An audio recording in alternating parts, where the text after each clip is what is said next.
With the Butt Kicker Gamer 2, what you see and what you hear is what you feel. Butt Kicker. The future is feeling. Hey there, I'm Nicholas Dubois, co-founder of Advanced Sim Racing. We are a Canadian company. So what we did here today is for a real petrol head. He's really passionate about cars, as you can see behind me. We did a turnkey solution for him based on his needs. We try to gather as much information as we can on our client, and like we did today, we install a D-box system, we install ultra-wide cube control steering wheel. We try to provide the best quality for your budget. So let's say if you want a budget of 10 grand, we're gonna give you something that's the best for 10 grand. If you want 20 grand, then we always try to stay within your boundaries. We do try to make it as easy as possible. So the client, once we install everything, it's pretty much gonna be a turnkey. So he's gonna press start on his computer, and right after, we'll try to explain everything, how it goes, how it works, and then he's ready to go. Our aluminum is from USA, treated in Canada, cut in Canada. So we do sand all our aluminum piece just to make sure the powder coat sticks to it. And that's one of the reasons why we use powder coat, is to make sure you have the best aluminum finish in the industry. And our quality is beyond what you can get with any other competitors right now. We are really, really passionate about all the gear, all the cockpits, all the sim hardware, and that's why we want to create something that's really gonna reflect our passion into our product. Come visit us at advancedsimracing.com. You can always reach us if you have any questions. You can call us, you can text us, you can go on Facebook, like our page, ask us questions over there, and we'll make sure to answer every questions there is. We are very passionate about what we do, and we try to make it as easier for you to go into the sim racing world, because there's a lot of gear, there's a lot of options, but let us guide you through your process, and let's hope you'll be an Advanced Sim Racing customer.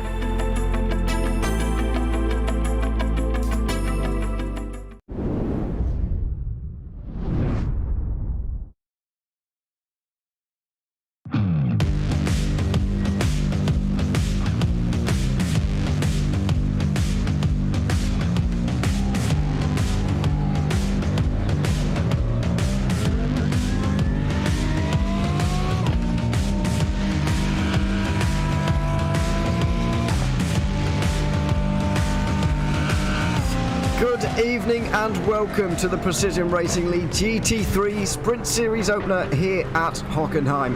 Over the last couple of days we've had great racing in NASCAR, in MX-5s and in GT4s, but today it's the turn of the GT3s as we head back to Europe once again for the first round of this season. More specifically, we're going to Germany and Hockenheim for the race, and well, we won't be taking a trip into the forest as we used to. Danger is ever present around here with all of its technicalities.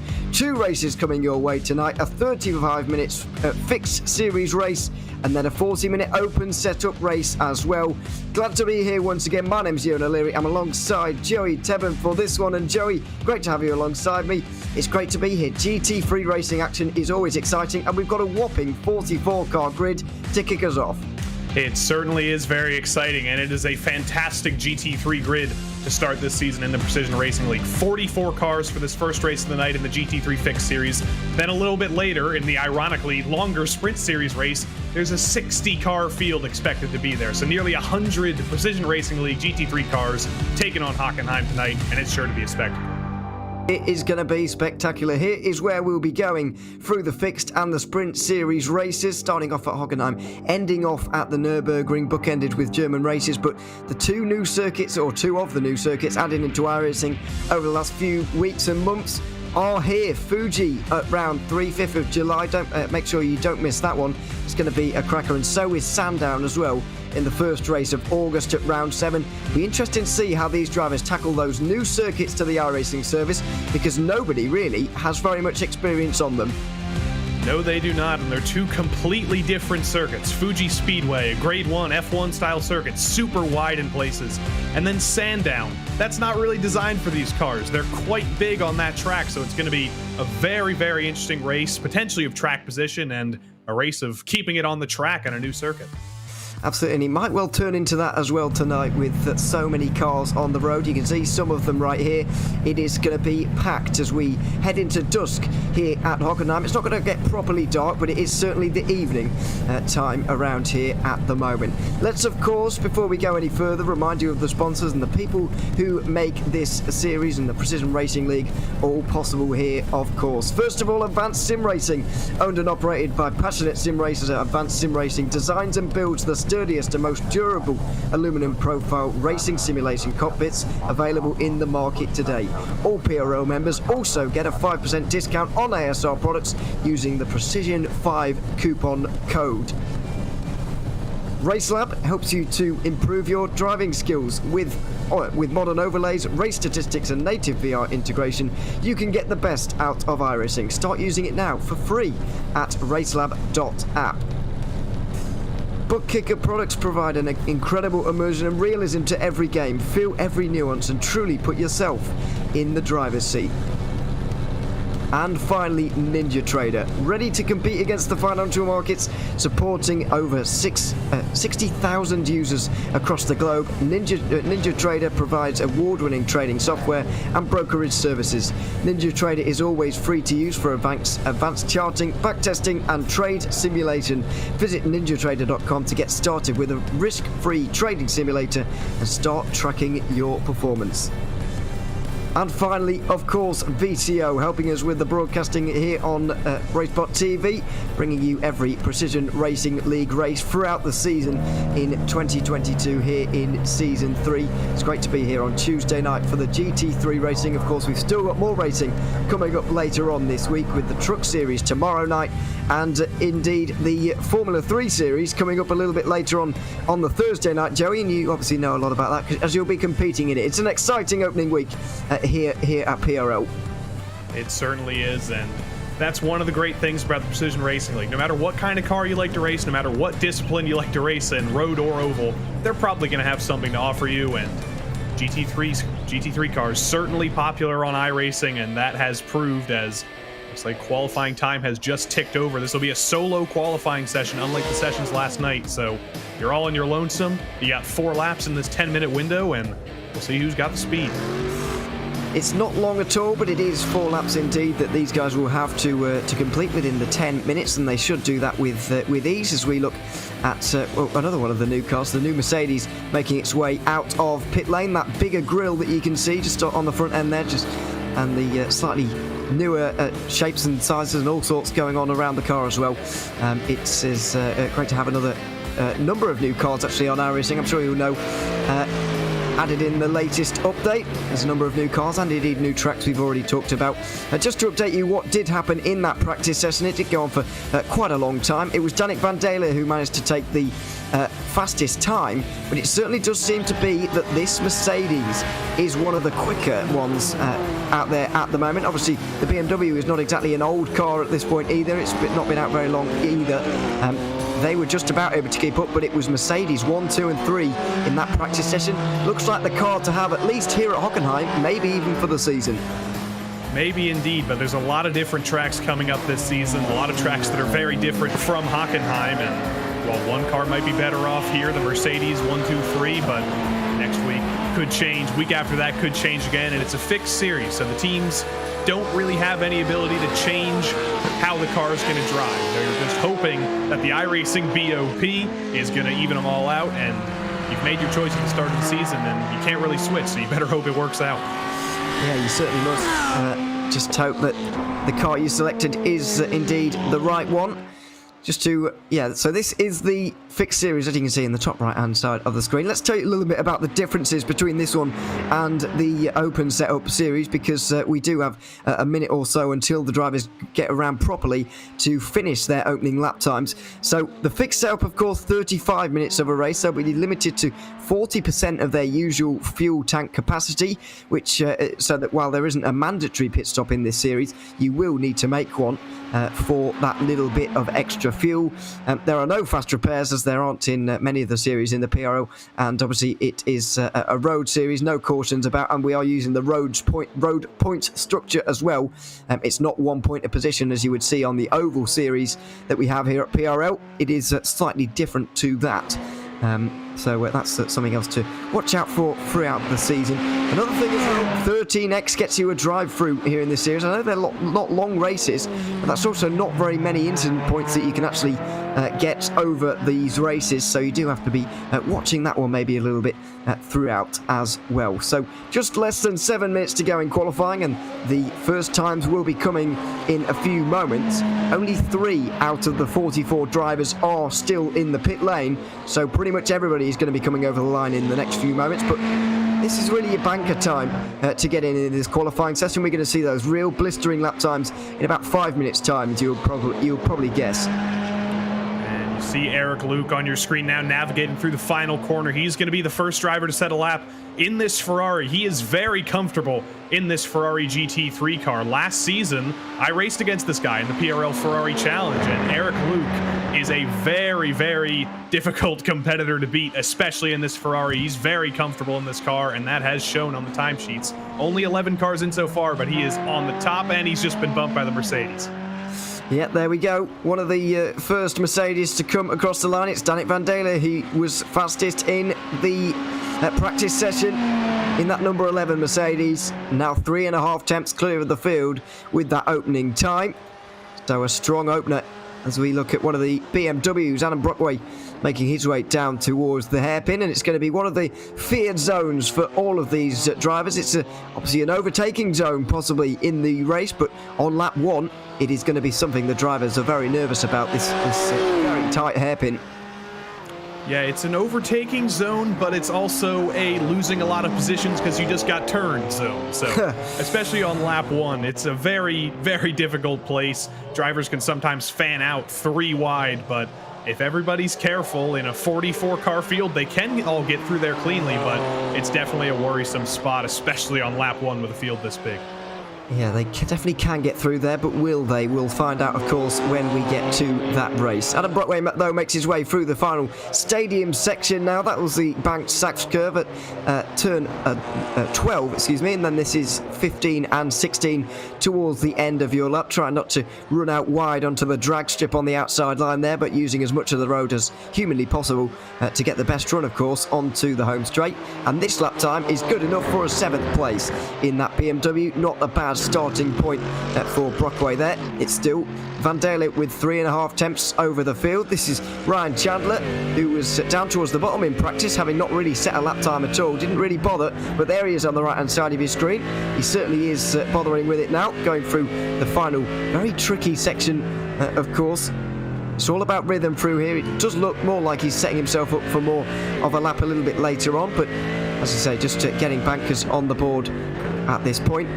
As Bernardi just gets himself up towards the front. Andre Bernardi there with a 3rd place time.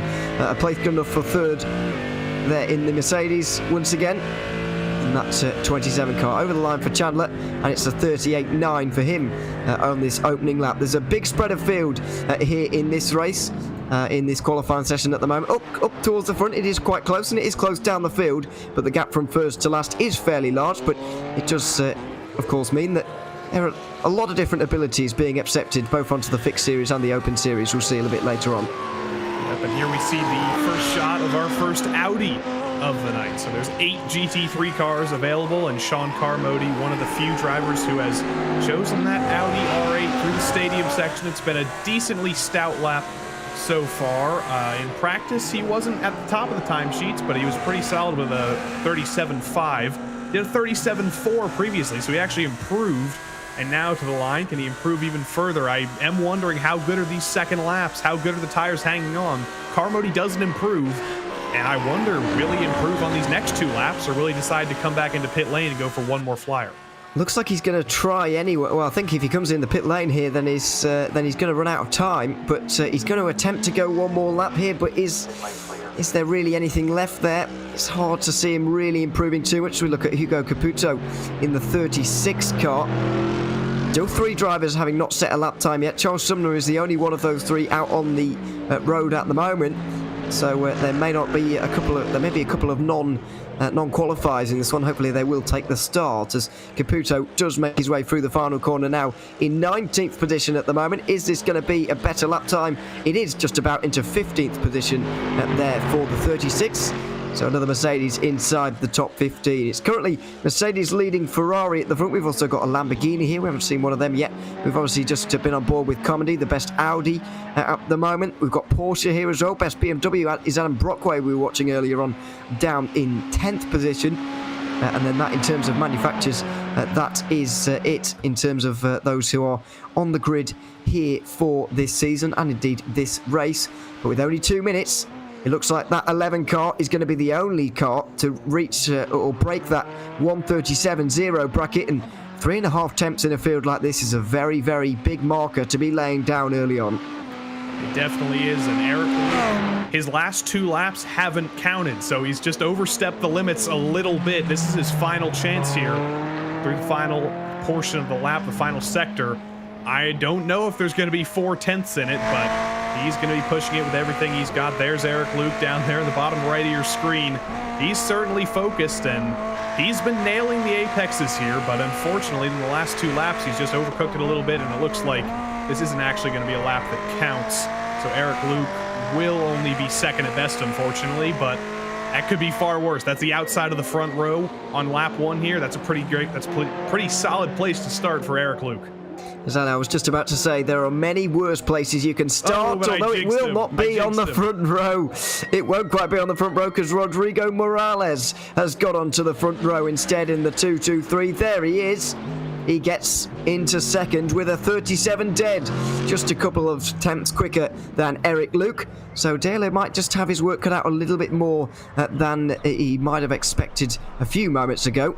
Now his margin for that pole is less than 1.5 tenths, but it's still going to be him on pole position. You can see him sat in pit lane there, and the most impressive thing to me about that lap time is that it came first off, straight off the bat. He was on that pace. He couldn't even improve on his own lap time. Yeah, it seemed like the first lap was really the place to be in qualifying, not just for our pole sitter, but for just about everybody. And Danik Van Daly, 2 tenths over the rest of the field. That's going to be worrying for the rest of the field, and I imagine the drivers in second, third, and fourth, they're going to be a little bit extra aggressive because they know how quick he is. They know they have to get him off of the point. They absolutely do. Let's have a look at the grid, or at least the front of it, as we go through with this race. There's an all Mercedes front row with Van Daele versus Morales on that one. Eric Luke just getting pushed down to third late on there with Andre Bonatti alongside him on the second row. Alec Bergstrom and Matthias Arangya is going to be on the third row together ahead of Sean Comedy, the best performing Audi. Michael Terrafino will be 8th ahead of Blake Ziti, and Andrew Ellis will be rounding out your top 10. Adam Brockway, the best performing best performing BMW in that one, will be ahead of Dave Peterson in this one, and then we're going to cycle you through the rest of your grid here because it is a very, very long one indeed. 44 cars here on the grid here today for this race, and it's a long, long way down.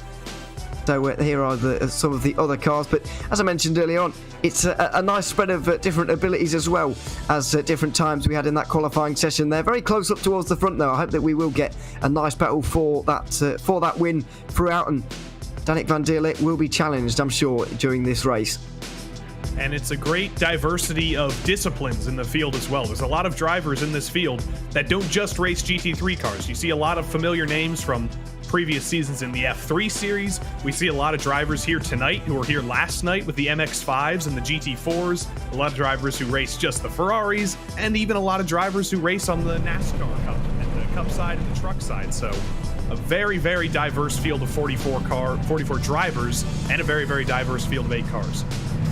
Yes, we've got so many different cars, so many different manufacturers on the grid here for this race, and there you can see them all lined up in all their glory. As I mentioned, the sun is going down, it's dipping beyond the horizon, but we've been informed that it's not quite going to be at night here, Joey. Is that really going to affect the drivers, or is it going to be exactly the same as if this were to be run during the middle of the day? Well, simply, visibility changes when it gets darker, so your braking markers, in some of these corners where there aren't explicitly placed braking markers, your visibility is different, so your decision on where to brake is different. You've got to find a new place to stop the car, you've got to adjust your driving, and you've also got to adjust to the cooler conditions here. It's darker, so there's literally less sunlight on the track. It's a cooler track, it's a little bit more grippy, and it is quite different if these drivers haven't been practicing in these conditions. Of course, I believe the official one does run a couple of hours later, doesn't it, in terms of the time that it's on, so they might not be quite as practiced at this particular time of day as they are at the night time around here. But let's see.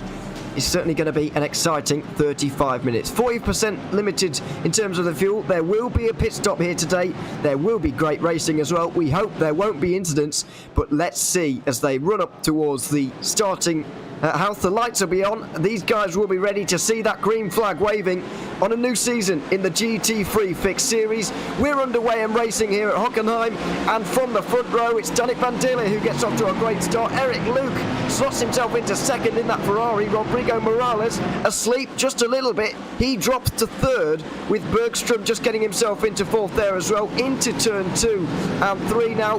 They all go through single file up front. Nice clean start at the front as well, and it looks like throughout the midfield as well, but notably a great start from Eric Luke to get himself into second place.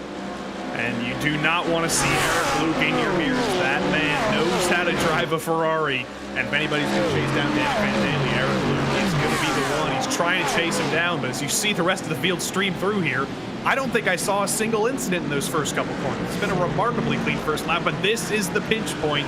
This is the trouble spot. Can everybody make it through? It looks like so far, but the back of the field, when everybody checks up, that's where the problems might arise. Great racing from everybody. 42 cars took the start of this race in the end, and it was a very, very clean one indeed. It's all getting a little bit dicey towards the Mercedes arena now, with a few jinks left and right. This is Sean Duhamel just in the pack at the moment, but it was the BMW not far behind him of Baron Hilton who was really doing the moving around, and there's a Porsche around there. Who on earth is that? Could be Fred Gullini, who went around there at turn number 10. It's a very easy spot to get on the curb on the outside line and go for a spin. Oh, speaking of spins, that could have been a lot worse. One of the Ferraris nearly goes into one of its fellow manufacturers. Thankfully, though, it's just a trip through the gravel. Yeah, crazy stuff here in the second part of the lap, but that was a solid save by Dale Peterson in the number 6. Didn't hit anything, didn't hit any other cars, so he might have lost it. He clipped the grass a little bit, but well done, Dale Peterson, for saving that. It's been a remarkably clean lap 1 for a 44-car field, and that just goes to show the quality of the drivers in the Precision Racing League. Nearly every single car is still running here. Yeah, it's really, really strong to really good to see. Sorry, the strength of these guys on the opening lap. This is Fred Gullini. It was him who went around here. Oh dear, the Porsche is quite rear biased anyway. It always has been, being a very rear engine car. As we look at Dale Pedersen, this is what happened to him. He gets hit there, doesn't he? He gets hit by the BMW. That could have been a lot worse, as I said, but it was still quite bad for the 6th car, I'm afraid. He ends up in the barrier as Guillaume Hard has also gone around. These Porsches, oh my goodness me, that's a hard hit into the wall. Fixed setup, of course. You can't do anything to tune out the oversteer of these Porsches, and I think a few of them are feeling that. Yeah, especially on these opening laps with those cold tires, and there's Spencer Semplowitz. You can see him just bouncing over the curb a little bit, and that really upset the back of that Ferrari. These cars do have ABS, and when you start to spin like that, it's very, very difficult to save. Matthias Arangua also running into trouble in that Lamborghini. He had some trouble last night. He got shoved there. He got bumped out of the way. He did. Oh, side-to-side contact, and then more contact with another Mercedes, and then they go across the road into another one, trying to avoid. My goodness me, Matthias Orenga had a great start to this race, but it's all turned a bit pear-shaped, I'm afraid. Hugo Caputo, the innocent party in the purple Mercedes there, you can see him getting a big hit. That, as I said earlier, no fast repairs in this series at all. He's going to have to spend a long time down on pit road fixing that damage. He's going to be disappointed that something wasn't his fault has taken him out the race. One of the Audis in front of him there going around. Matthias Aranga stumbling on his 2nd incident in 2 corners. It was such a clean first lap, and everything's just gone insane, and there goes Arango around again. He must have taken a suspension or something, because those were some hard hits on the exit of that corner. chaos. Here's Ryan Luna in that BMW. He's also got damage. You can see that BMW crabbing through the final couple of corners. Oh, yeah, he brings it down pit lane. That's Caputo again, who went around at the penultimate turn. We're back to live pictures now. At just about 5 minutes into this one, I can tell you that we have had 10, out of the 43 cars that started this race, only 32 of them have not been in. So you do the maths there. 11 cars in the pit lane. Pretty much none of them were after lap 1, all of them after lap 2. A very, very chaotic second lap to this race. Also, worth noting, where on earth has Eric Luke gone? Because he's now down in pit lane. He was running second. He was demoted to third, of course, but did we see what happened to him, or have I forgotten immediately what happened to him with all the chaos there?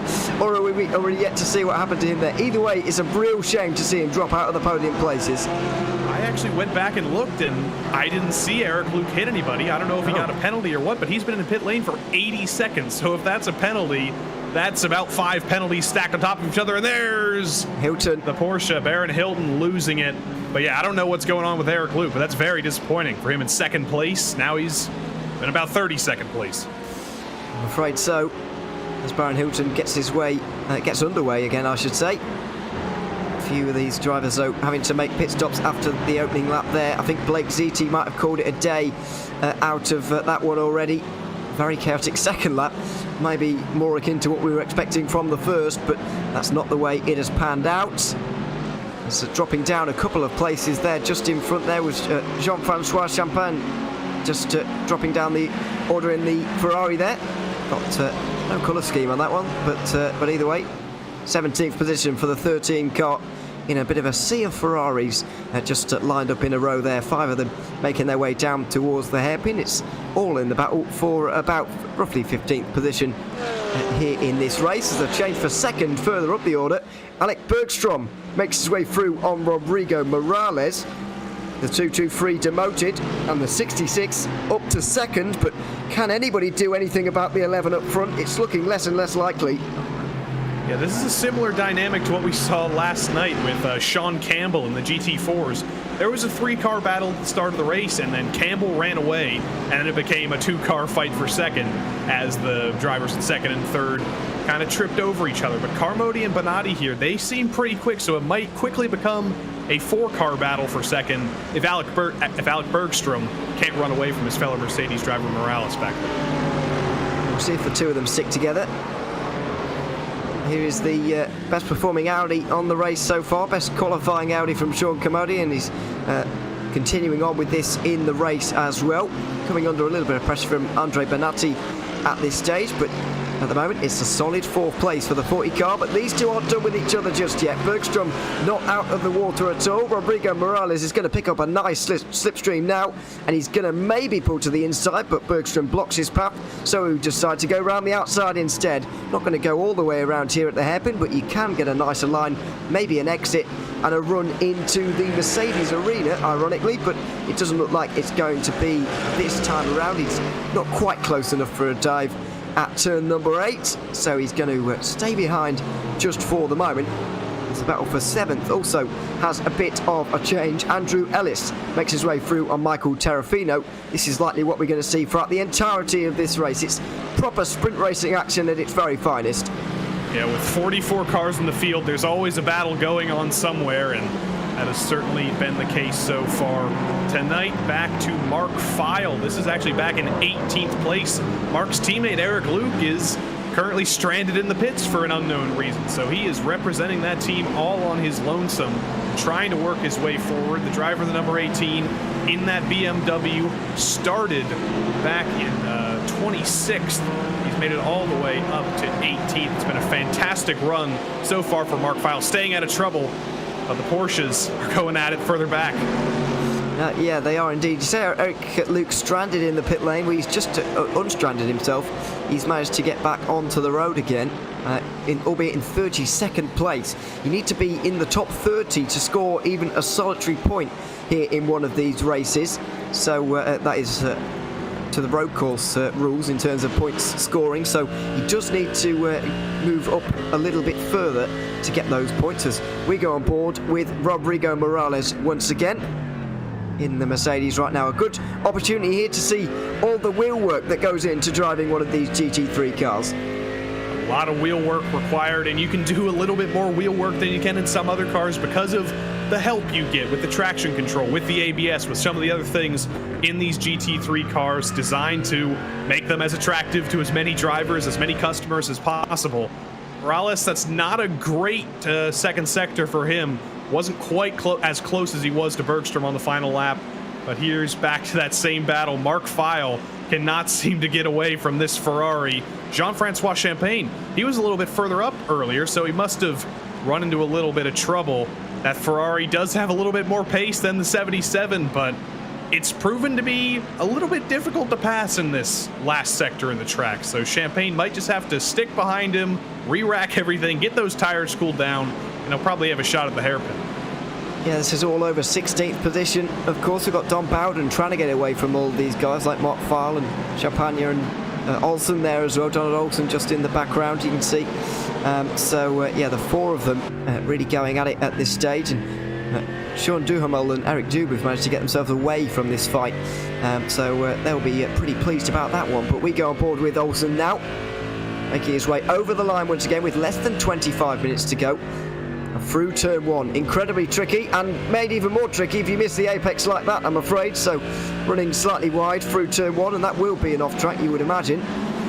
So he's got to just watch that with the 13X getting you a drive-through penalty in one of these races.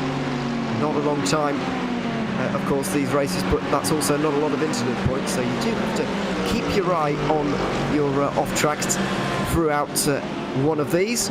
As we go down towards the hairpin, these four staying where they are for the moment.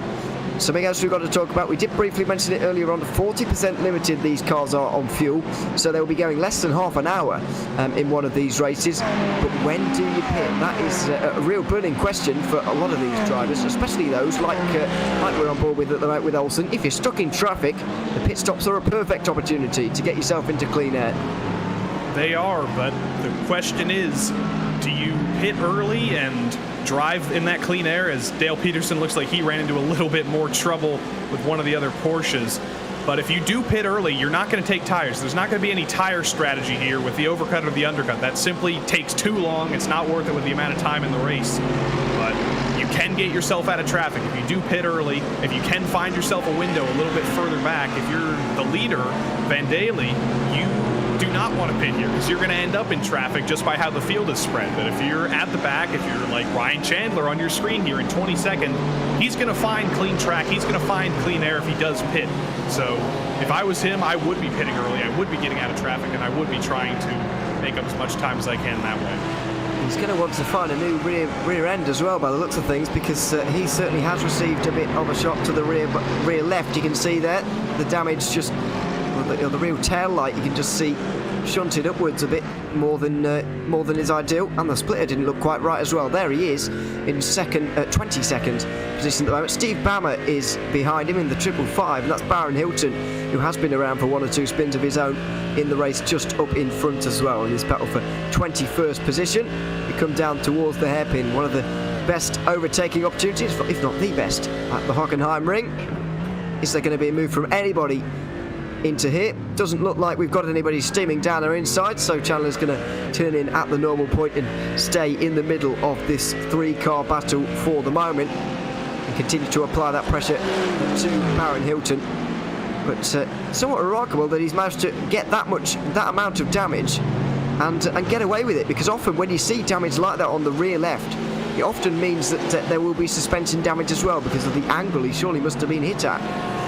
Well, luckily that 23 car behind him of Bammer, I saw that rear end and it appears to be just as damaged as the car in front. Oh, that was a great corner there for Bammer, but he could not find a way through Chandler. But as I was saying, they both seem to be kind of equally damaged, so I wouldn't worry too much about Bammer down the straights. You could actually see when we were watching his camera, Chandler was looking up at his mirrors. He was looking to see the closing rate of Bammer, and it just wasn't there, so he might not have to worry on the straights, but he might have to worry about hitting the wall in the exit of that corner. That 22 seems to be under pressure here. definitely. As we see Alec Brockway get himself into the Adam Brockway, excuse me, getting himself into the 5th position there. Andre Benatti moves down to 6th in the 27 car, further up from these guys. But yeah, you're absolutely. Oh, as Chandler goes off himself, actually makes a half spin, I think, just completely on his own. The 75 car with almost succumbing to that pressure there, and making that little bit of a mistake. Here it is, late on the brakes into turn 2 and a little bit too late in the end. Yeah, definitely too late. He didn't spin it all the way around, so it was a solid save, and he only lost 1 position, but Raymond Chandler definitely wishes that didn't happen. He's going through the hairpin here. He has only lost 1 spot, as I mentioned, so he's got to do what I always say, just re-rack. Don't worry about pushing right now. Cool down the tires. Don't get in the endless cycle of mistakes, and just keep moving. There's plenty more opportunities to come. And his fellow Chandler, Regan Chandler, is chasing down Donald Olson here. Olson's been falling a little bit. He's been consistent, but he hasn't been quite as quick as some of the drivers around him. And looks like that Lamborghini of Chandler is on the attack. And Olson really overcooked that hairpin there. He was quite wide. That did allow him to switch back, get a better run through these final couple of corners. But Olson is in danger here. And you can just see the group up in front he was with, there with Mark Fillier, etc. have gone up the road as well, showing that he is maybe just losing a bit of time here and there. This is Russell Zodo, excuse me, and going for a spin at the Sachs curve, the corner before then, the Merba 1 curve even, at turn 11. These Porsches, I don't know if it is a Porsche thing, but I've seen 3 Porsches now go off at that particular corner. As I mentioned earlier, it used to be a rear-engine car, so always very naturally rear-biased and fixed setup as well, so there's really nothing they can do to tune the oversteer out of those Porsches. No, there's not anything they can do. They've just got to drive it differently, and in a GT3 fixed series, if you're worried about rear end, you might not want to drive the Porsche, but if you're comfortable in that kind of car, if that suits your driving style, there's a lot of drivers who that really works for. They really want the car to be on the ragged edge like that. They want the rear end to be stepping out a little bit, and it works for some, but clearly some are not quite as comfortable with it as they need to be. Yeah, trying to find the best Porsche at the moment. It's Andrew Ellis in 7th position, and then we've got another couple just outside the top. Oh, Philippe Mangin is in the top 10. The 07 of Carl Stacharts, excuse me, is not in the top 10 quite, but just sat there in 11th position at the moment as we go to the battle for 13th now, headed by Roy Brown. He's got Eric Dube and Sean Duhamel just behind him, with not too far away Don Bowden and Mark Fillet as well. So there's all kinds of cars. You can see the 5 of them making their way down the straight once again. Roy Brown all of a sudden finding himself under quite a lot of pressure. And Eric Dube might even make his move into the 2nd corner. Inside line for the Ferrari on his fellow Ferrari. Will he make the move or not? Side by side between the two. Brown holds it around the outside, giving him the inside for 4. And they're going to go around the Parabolica absolutely neck and neck. Eric Dubé, another driver who has a lot of Ferrari experience. He raced the full season in the Ferrari Challenge last year. He loves this car. He knows this car. And that is certainly showing here. He's going to have the inside of the hairpin. That's where you want to be. And Roy Brown not going to fight it too hard. He's just going to get back in line here. Maybe a little bit of a switchback. Doesn't quite work out for him. Now he's got to look back at Sean Duhamel, another driver who raced the Ferrari Challenge last season, which is very worrying for Roy Brown. He might have the most Ferrari experience in the world, but a lot of these guys have been racing each other in this league, in this car, and they've got a lot of experience with it. Yeah, absolutely. It does make perfect sense for them to move across to the GT3 series, and since the Ferrari Challenge is not running this particular season in the PRL, and move across to the GT3, and you can still drive a Ferrari and have arguably even better competition with different manufacturers involved as well. Some will obviously prefer the single car format, but lots of competition for them to be had here in the GT3 fixed series, as we're on board with Roy Brown in the main part of your picture at the moment, making his way out of the final corner right now. We're over half distance in this race already, by the way, and pit stops are starting. Most of those are ones who have been in there for quite a long time, but the important ones, of course, Andrew Ellis and Dave Peterson in the pit lane very early indeed, trying to get themselves into a bit of clean air. Where are they going to come out a little bit later on? This is where the strategy comes into play. Yeah, it's a little bit after halfway. It's a 35-minute race, so halfway was about 17 minutes 30, and now it's past halfway. So if you're going to pit, if you're going to split the race evenly into two, you might as well come in now. Rodrigo Morales has gone off somewhere because he's gone off at the hairpin. He's gone off at the hairpin, and I wonder if there was a two-car incident there because he's down to 6th position. There's another lapped car, a lapped Mercedes there lurking in the background. Was that car just behind there involved, or was it a single-car incident for Morales? Let's see. Into the hairpin he goes. He just drops it on his own. That inside curb is surprisingly unforgiving. He rejoins, he gets back going again, but he's dropped to 6th place. Yeah, that was the same thing we saw a couple times earlier in the race. You just clip that curb too much, you get the bounces going, maybe even clip a little bit of the grass on the inside, and there's basically no way to save a car like that. But Morales is back going. Didn't lose too much with that, but that's really going to put him out of touch with Alec Bergstrom, who he was fighting with, who's yet to pit. Yeah, 2nd place now for Bergstrom. Less than 4 seconds up to Danik Van Daly. So, well, he's not been challenged so far in the 11th. There could well be a fight coming for the lead in this race. Is there going to be enough time? Is there going to be enough pace in that 66 to really have a go? As we see the 63 now into the pit lane. This is Brendan Victil, and following him in as well it was Don Bowden in the 5. So 4 cars now making scheduled pit stops, along with Mark Fille and Sean de Hamel as well in the 6-17. So a number of pit stops starting to really happen. Just to update you on those who are still in the pit lane, by the way, 2 retirees from this race, but still 4 or 5 cars getting repairs from those opening laps. They of course want to maybe get out there again, get the experience, maybe get some points, but you do need to do 50% distance to get points, so that is looking unlikely. To give you an update on Eric Luke, where's he up to? 31st for the moment, nearly getting that 1 point, and if he really has designs on being a championship contender later on in this season, he's going to need every point that he can get, including the one for 30th place. That's the thing about series where points count for every position. You might not want to stick it out on track to finish 24th or something. That's not very satisfying. But at the end of the season, when you come up 2 points short and you're thinking, gosh darn it, if I finished 24th instead of 26th, I would have won the championship. And that's exactly how Eric Luke is thinking here. He knows he is a skilled GT3 driver. He qualified in the top 2 today. He knows he can fight for this championship, and he's not giving up this early. Into the pit lane as well for many more of the front contenders. Carmody, Brockway, Bonatti, Morales, Terrafino. They're all in here. Terrafino right up the rear end. Oh, they don't know where to go. Where's my pit man? Where is my lollipop man? And I just about found him, but it's a bit of a operation to get into the pit lane, as we see now with Eric Dubé as well for Yellow Stripe. Getting into the pit lane. This is very difficult with the amount of cars sat there still on pit lane. It's very, very difficult to see where you're meant to be stopping.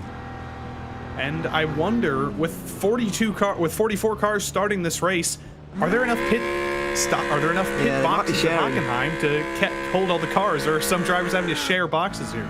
You might be right. They might be sharing with a few as well, as Jordan Walker makes his way down towards the end of pit lane. I think you're right. I don't think they're quite 40-foot. They're certainly hot 60, as we're about to see in the Open Series. So that's going to be exciting later on, as well as Charles Sumner is going to have to reverse. This is exactly the problem. You can't see where you're supposed to be, and Sumner has had to reverse quite a long way up the pit lane there. And now he's going again. Can't find him at all. He's just going to have to go back around and come back in. Oh, no, he's right at the end of pit lane, is he? Front. Are we in the box now? Possibly. I think we are. So Sumner has, I think, finally found his way in. But anyway, this is the difficulty for everybody, as we see now the race leader and 2nd place come in. Danik Van Daly and Alec Bergstrom are in less than 2 seconds apart as they're on pit lane. Bergstrom makes his way in without having to reverse, thankfully. So Van Daly managed the same, as we look at Roy Brown, who's also going to end up in the pit lane. Where's Sean Carmody going to be, though, compared to the rest? He had only an 11-second pit stop compared to 12 or 13 or even 16 for Terrafino. That was a long stop for him as they make their way out to Van Daly and Bergstrom. Only 3/10 of a second separated them in the pit box. It actually went the favour of the 11 car, so the gap is now up to 5.5 seconds. was quite a good run through pit lane for Danik Van Daly, up to 6 seconds back to Bergstrom. He's not very worried right now. It's possible to make up 5.8 seconds in 11 minutes if you're that much faster, but unfortunately, Alec Bergstrom has not proved to have the pace advantage over Van Daly. So what he's going to do here is he's probably just going to let the pace go down just a little bit. Take it a little bit easy. Maybe drive at 80% instead of 100%, because you've got such a big gap. You don't need to race with anybody. You can basically cruise all the way home, and you don't want to make that embarrassing mistake where you throw away a 6-second lead. Absolutely, as the real darkness does descend here on Hockenheim. We're approaching 10 o'clock local time in Sim, that is. And you can just see the little bits of sunlight going behind the horizon now. It really is getting a little bit darker, but we're almost mirroring the official GT3 series fairly closely, but the official one running in the complete darkness. We're not quite doing that, as Mark Fillet makes his way out of the hairpin after a spin by the looks of things. Not sure if that was assisted or on his own. Turns out on his own. Those curbs down there are very vicious. And that wasn't the usual curb. We've seen spins on the inside curb, but he managed to clip that outside curb just in the wrong way. And again, it's another place where it's so easy to do that. Didn't lose very much, kept it out of the wall, but those curbs down at that hairpin, those are not things you want to be driving on. And I wonder if some of the drivers who have been following drivers like Mark Feil and some of the others who have spun there, maybe they're taking it a little bit easier around there, not hitting those curbs as aggressively as they want to because they've proven to be so treacherous. On board with Team Beef driver Roy Brown. He's even got beef on the side of his car. So that's always nice to see, but there we are. 12th place at the moment for Brown. He's managed to pick up a few places thanks to the issues of others, as we're nearly 3 wide over the line here. This is all the battle for 18th position. Outside line for Olsen, who's going to get completely steamrolled here if he's not careful. Really bounces hard across that curb, and I think that's Baron Hilton on the outside. It is. Into turn 2 he goes. Is he going to be able to brake late enough to get this move done? It looks like he will. Oh, side-to-side contact. Oh, and they both go around. Olsen one direction, Hilton into the other. And this 0-0 has been around on multiple occasions today, I'm afraid. It's not been Baron Hilton's day, although I don't really feel like that really was his fault. No, I think Olsen just got a little bit too deep. He washed out a little bit on exit, and Baron Hilton was there, and Olsen did not give him the room he needed, and unfortunately it ended disastrously for both of them. As here we see Hilton doesn't leave him the most room in the world, but he left him more than enough, and Olsen just fades out a little bit. Unfortunately, that's the day ruined for both of them. Neither of them got going especially quickly, and they're both out of the top 20 now. Yeah, they are indeed. These guys have been promoted into the top 20. This is Spencer Semkowicz making his way down the inside into the final corner. It's Rodrigo Morales he's making an overtake on. Now, how on earth has he ended up down here? 19th position for him. Have I missed something here as well? I'm not entirely sure. Remember a couple laps ago, he spun. I don't remember if it was at the hairpin, but he has lost absolute tons of time. He must have had another incident because this is like 50 seconds behind the lead. Yeah, I do remember that one at the hairpin, but so much has happened. I'm beginning to doubt myself whether I do remember everything now, because it's been a very hectic race as we've got side-by-side battling over the final spot inside the top 10. That was very cheeky from Karl Stajkowicz there. Tried to just push Eric Dubé into the lap car there, just trying to get out the way, but just about everybody making their way without contact. The 07 making its way right around the outside, but it's a long way around there, and Roy Brown is going to fancy his chances. Very nearly contact between the two, and the Porsche was able to run over those curbs on the outside line and preserve at least 11th position, but aggressive fighting between the Porsche and the Ferrari. Unfortunately, that'll probably be a 1X. It'll be an incident point for strike cars there. He drove very far over that curb. He's lucky he didn't get a slowdown, but he managed that well. Unfortunately for him, he has just lost the top 10, and Eric Dubé has driven back up into the top 10, and now Strike Cars has 6 minutes and 43 seconds now to keep Roy Brown out of that top 11 and keep it from being a Ferrari v Ferrari battle here for the top 10. Not long left at all. You've also got Victor not too far behind. You can see that 63 Mercedes in the background as well of these shots, so there's going to be even more to fight over here for Strike Cars. in terms of this race. But back here, I did mention earlier on the point system. It's not quite like the Oval Series work, like we'll see in the Truck Series tomorrow, and like we'll see in the Cup Series on Sunday nights, where it's literally 1 point of position right up to the race winner. This is a little bit different, but outside of the top 5, it is 1 point of position. That's exactly what these guys are fighting for at the moment. You mentioned earlier, obviously, about the every point mattering, of course, and it's a bit of a cliche. We say it all the time, but it really is very, very prominent in this series. Looking through the results last night of previous seasons, and I stumbled across the second season of 2021 in the pro part of the GT3 series. Daniel Ferguson and Tyler Hervias on exactly the same points after 10 races in that particular season, with third and fourth and so on and so on. Not too far behind them either, so it is a bit of a cliche, but it has applied very much so, even in this very series 1 year ago. Yeah, I would say it's not a cliche if it's true. That's how I defend myself, so every point matters. It's always a close championship, but right now, looks like Danik Van Daly might run away with things, at least looking at this race, but 9 other tracks, 9 other circuits. You don't worry about that too much. It's a dominant first race, but everything can change over the course of the rest of the season, and everybody else in this field likely still thinks they've got a shot, at least at the top 10 over the full season. Yeah, absolutely. Not throwing you under the bus, by the way. I do agree. Every point will matter throughout this season. Of course, we've got 2 to enjoy as well on Tuesday nights, as we got a spun BMW out of turn 2 and 3 there. Excuse me, it was a Mercedes. Ryan Chandler, he was for E3 Motorsports there, just going for a spin, getting back going once again. Let's see what happened.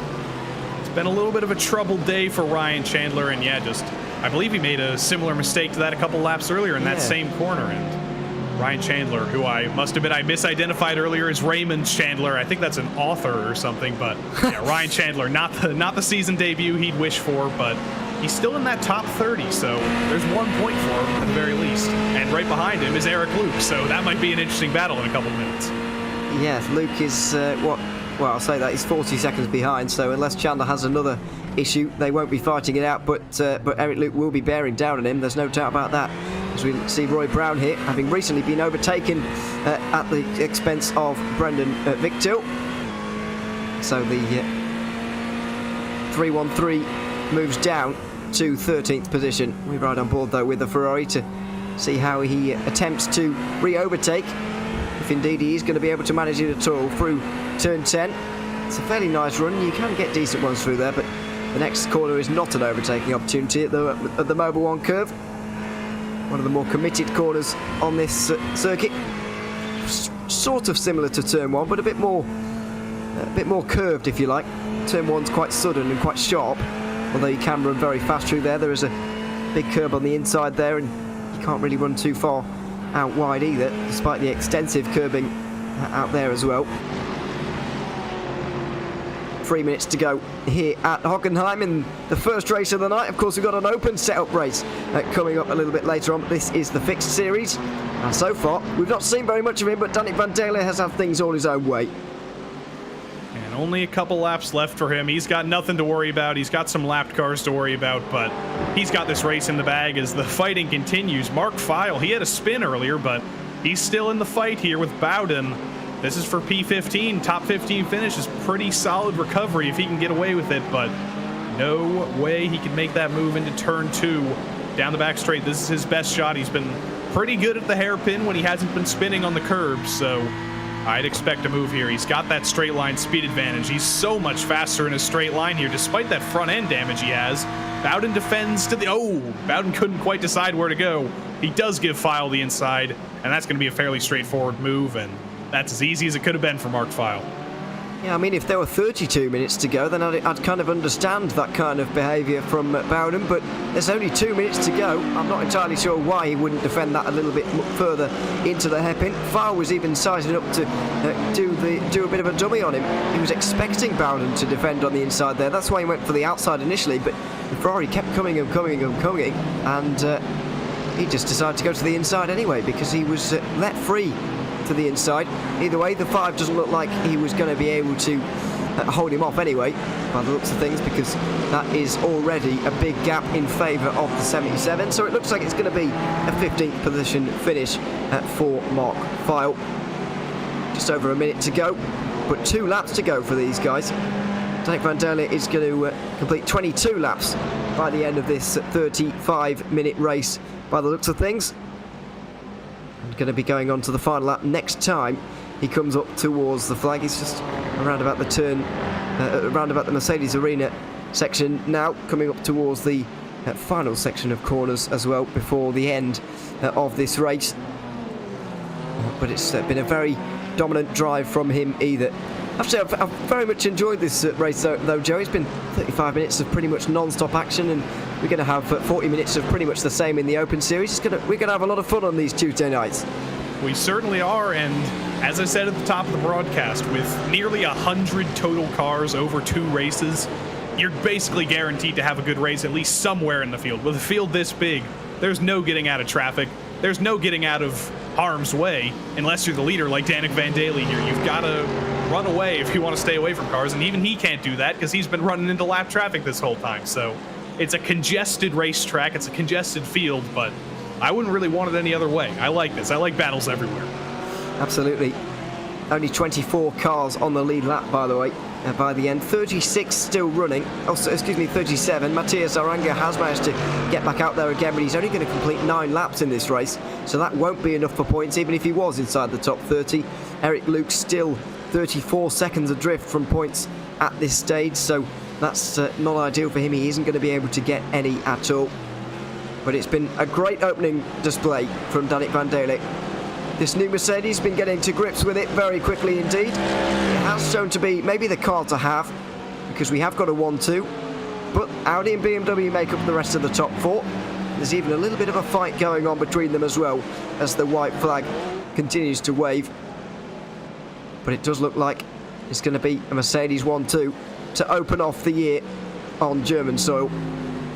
Great race here at the Hockenheimring, and a whopping 43 car entry starting this race. It has been hectic, but it's been very enjoyable and very good racing indeed, all into the favour of Danik van Derle, who makes his way through the final couple of corners, and it's a dream start to the GT3 fixed series in the Precision Racing League, because Danik van Derle takes a dominant victory here at the Hockenheimring, nearly 9 seconds down to Alec Bergstrom, who completes the Mercedes 1-2, with Sean Carmody, who's just going to be able to hold off for Adam Brockway to take his Audi onto the bottom step of the podium. Further back, as we've been seeing all race long, the battles are still continuing on. And the last couple battles, these are the last spots for the top 10. Champagne, Donald Olsen, and of course, forgive me, I forget who the Mercedes was, but it's the Mercedes who ran into all sorts of trouble. Back up into 19th, fantastic recovery. Eric Dubé, look at this, top 10 run for Eric Dubé to start the season. That's a great start for him. He would have wished he was a little bit higher, but that's a solid result for him. Strike cars, and then Brendan Victil. I think when you mentioned him a couple minutes ago, that was the first time we mentioned him all race. So a very quiet result, but that's sometimes what you want. Great finish for Victil. P12, completely anonymous, but it's a great result. Absolutely, that's sometimes the best way to be. Not so anonymous there was Rodrigo Morales, who nearly gets 17th. You can see him just about on the back of Regan Chandler there, coming up towards the line, but couldn't quite get 17th. He'll have to settle for 18th, and he'll be hoping for much better in 1 week's time when we go to the Long Beach, of course. And final couple of, oh dear, and final little incident as well, as the final 2 cars on the lead lap get into contact with each other. That was Jim Fitzpatrick and Mathieu Gagnon, I think, in the Ferrari. It was indeed. Penultimate corner, last gasp moves. Never a great idea, and unfortunately it's resulted in contact. Well, luckily they were the last cars on the lead lap, so they're not going to worry about losing anything there. Might as well throw everything on the table. I bet they both wish it wasn't contact, because there is an extra point for less than 3 incident points. But they both brought it across the line. They both got some solid points, and it's not the worst day in the world for them, too. Absolutely. Danik van der Leer has had one of the best days there with that victory. Bergstrom, Carmody, Brockway and Bernati round out your top 5. That's the best performing Porsche of Andrew Ellis, and Michael Terrafino, the furthest Ferrari up towards the front, holding off Dave Peterson for that honour. Philip Magnan and Eric Dubé, who we just saw cross the line in 10th position, just about holding off the likes of Kyle Streichardt. Brendan Victor, who managed to get to 12th there. Roy Brown, who did drop to 13th in the final few laps ahead of Sean Duhamel. Mark File got past John Bowden late on for 15th. Regan Chandler just over a minute back, holding off Rodrigo Morales to the line. Jean-Francois Champagne and Jordan Walker round out your top 20. And then the final few cars on the lead lap. Dennis Olsen, Spencer Simcoe, Jim Fitzpatrick and Matthew Gagnon, who came into contact on that last lap. Russell Zodo, was the first car lap down. Charles Sumner as well, after finding his pit rocks, eventually finished 26th. Steve Bammer was 27th ahead of Dale Pedersen. Ryan Chandler did get to 29th ahead of Eric Luke, who did manage to scrape a point after those issues early on. Baron Hilton drops outside the top 30 after multiple incidents on the day. Mark Bray also 2 laps down, with Hugo Caputo caught up in that incident at turn 10, finishing disappointing 33rd. Hoskins, Glover, Luna, Boucher, Aranglia, Winkler, Golini, all of these guys have all had problems throughout the day, including an extra trip down pit lane.